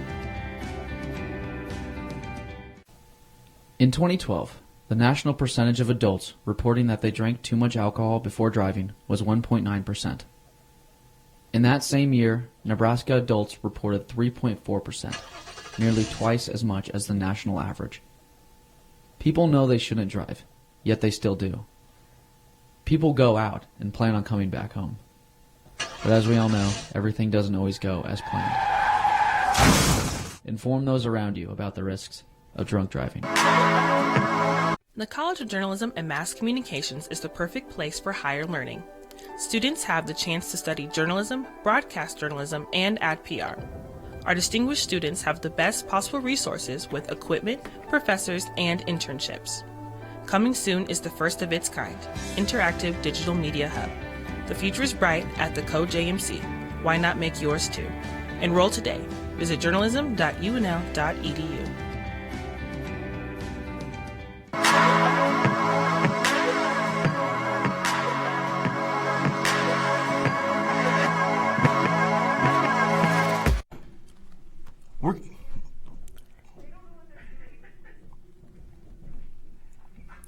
We're going to give you another poll update here in the congressional candidates. Brad Ashford is still up 49.10% to Don Bacon, who's at 47.89%.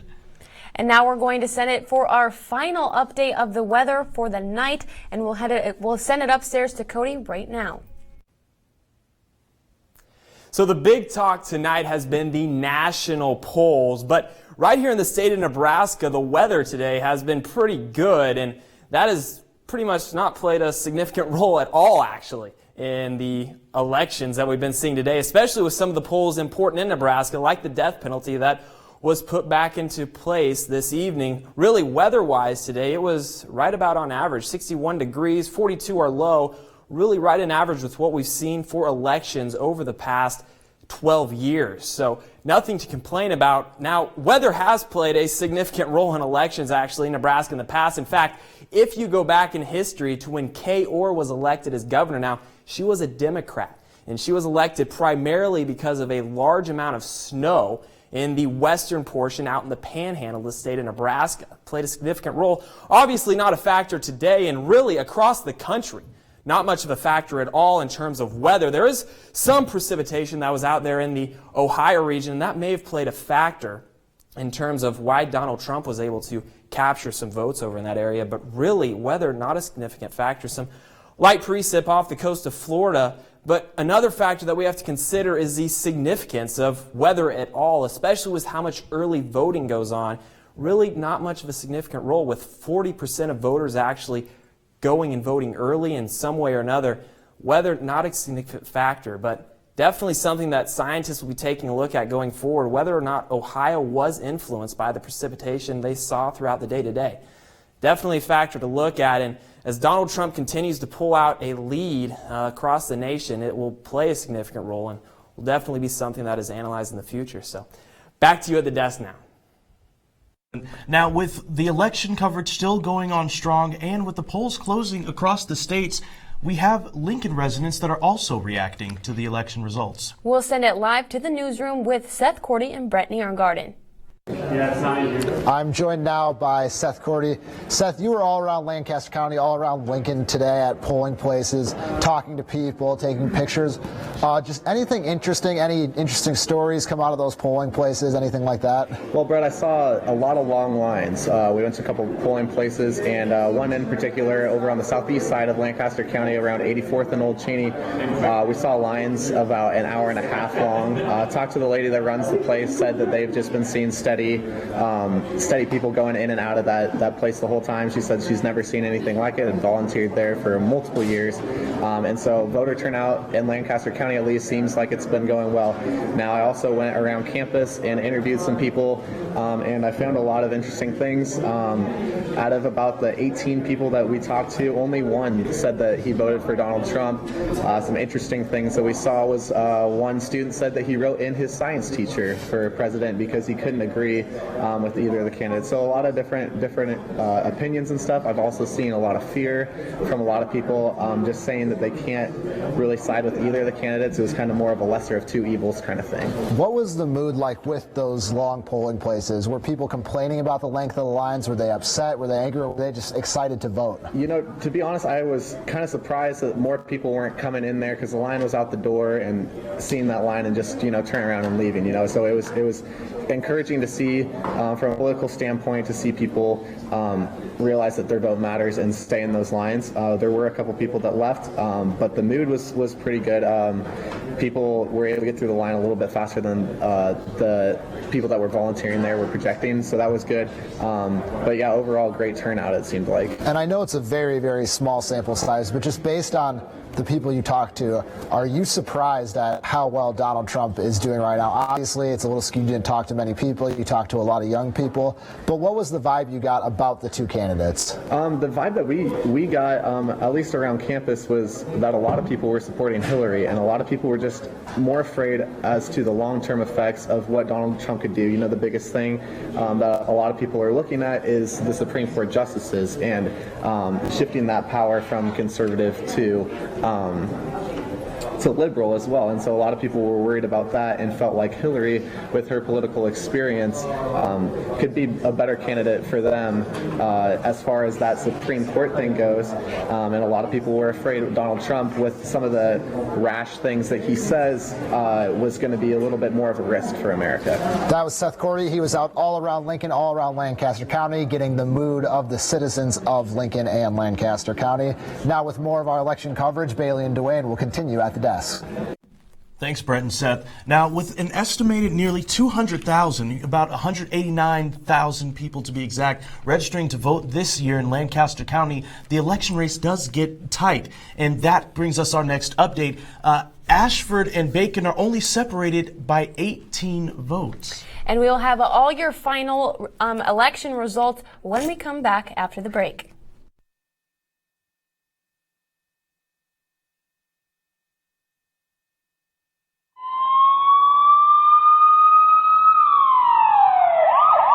One wrong choice can make you feel like the walls are closing in. Sometimes, you don't know where to turn. Student Legal Services is here for you when those situations strike.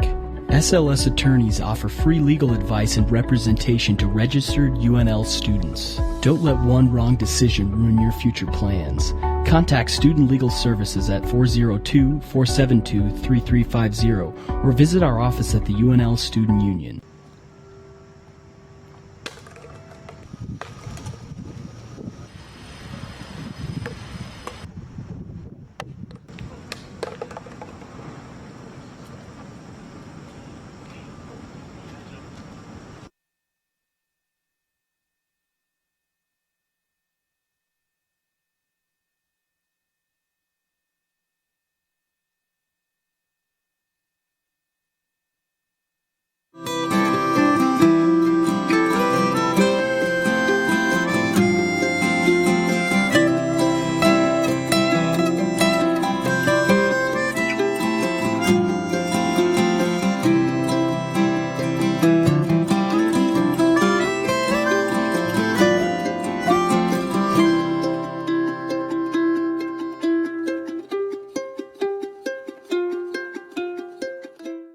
Look for a way to give back to the community. The Nebraska's Humane Society Pelock Pet Adoption Center is located off of 70th Street and Highway 2. The Capital Humane Society is always looking for cat, dog, and critter lovers to help comfort and play with the animals as they find their forever homes.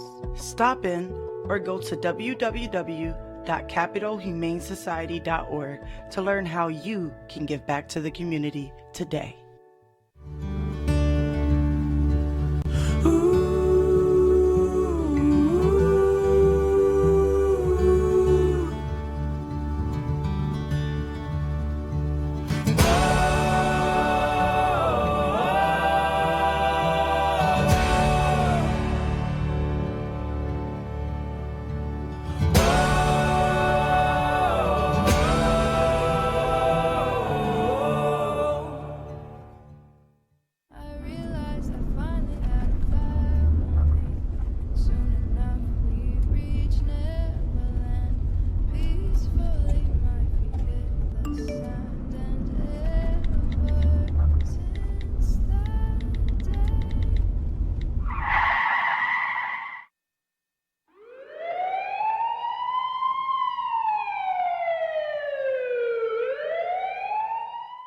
Welcome to the Adele Coriel Hall Learning Commons. This new addition will soon become the scholastic hub of City Campus. Enjoy the vibrant learning environment designed to accommodate and promote academics. The Commons also has a number of private study rooms to gather and collaborate with classmates and friends. Come visit the Adele Coriel Hall Learning Commons at Love Library today.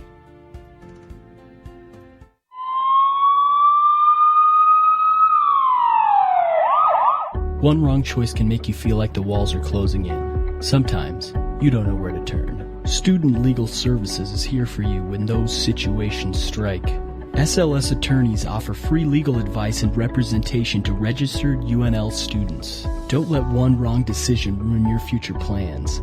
Contact Student Legal Services at 402-472-3350 or visit our office at the UNL Student Union.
Updates, and this one from the 1st Congressional District race. Jeff Fortenberry is now up 67.4% to Dr. Dan Wick's 32.54%.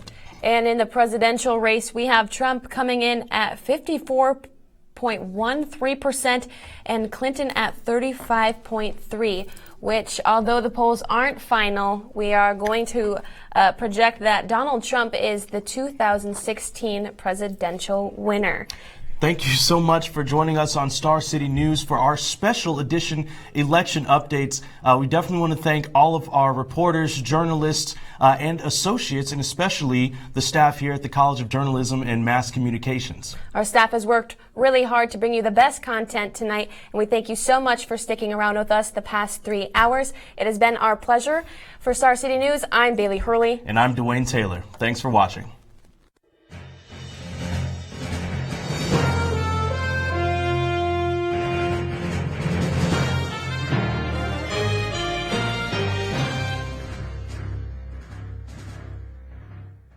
Woman will be a major party's nominee. Every single online poll. Live from the College of Journalism in Mass Lincoln, Star City News presents Decision 2016.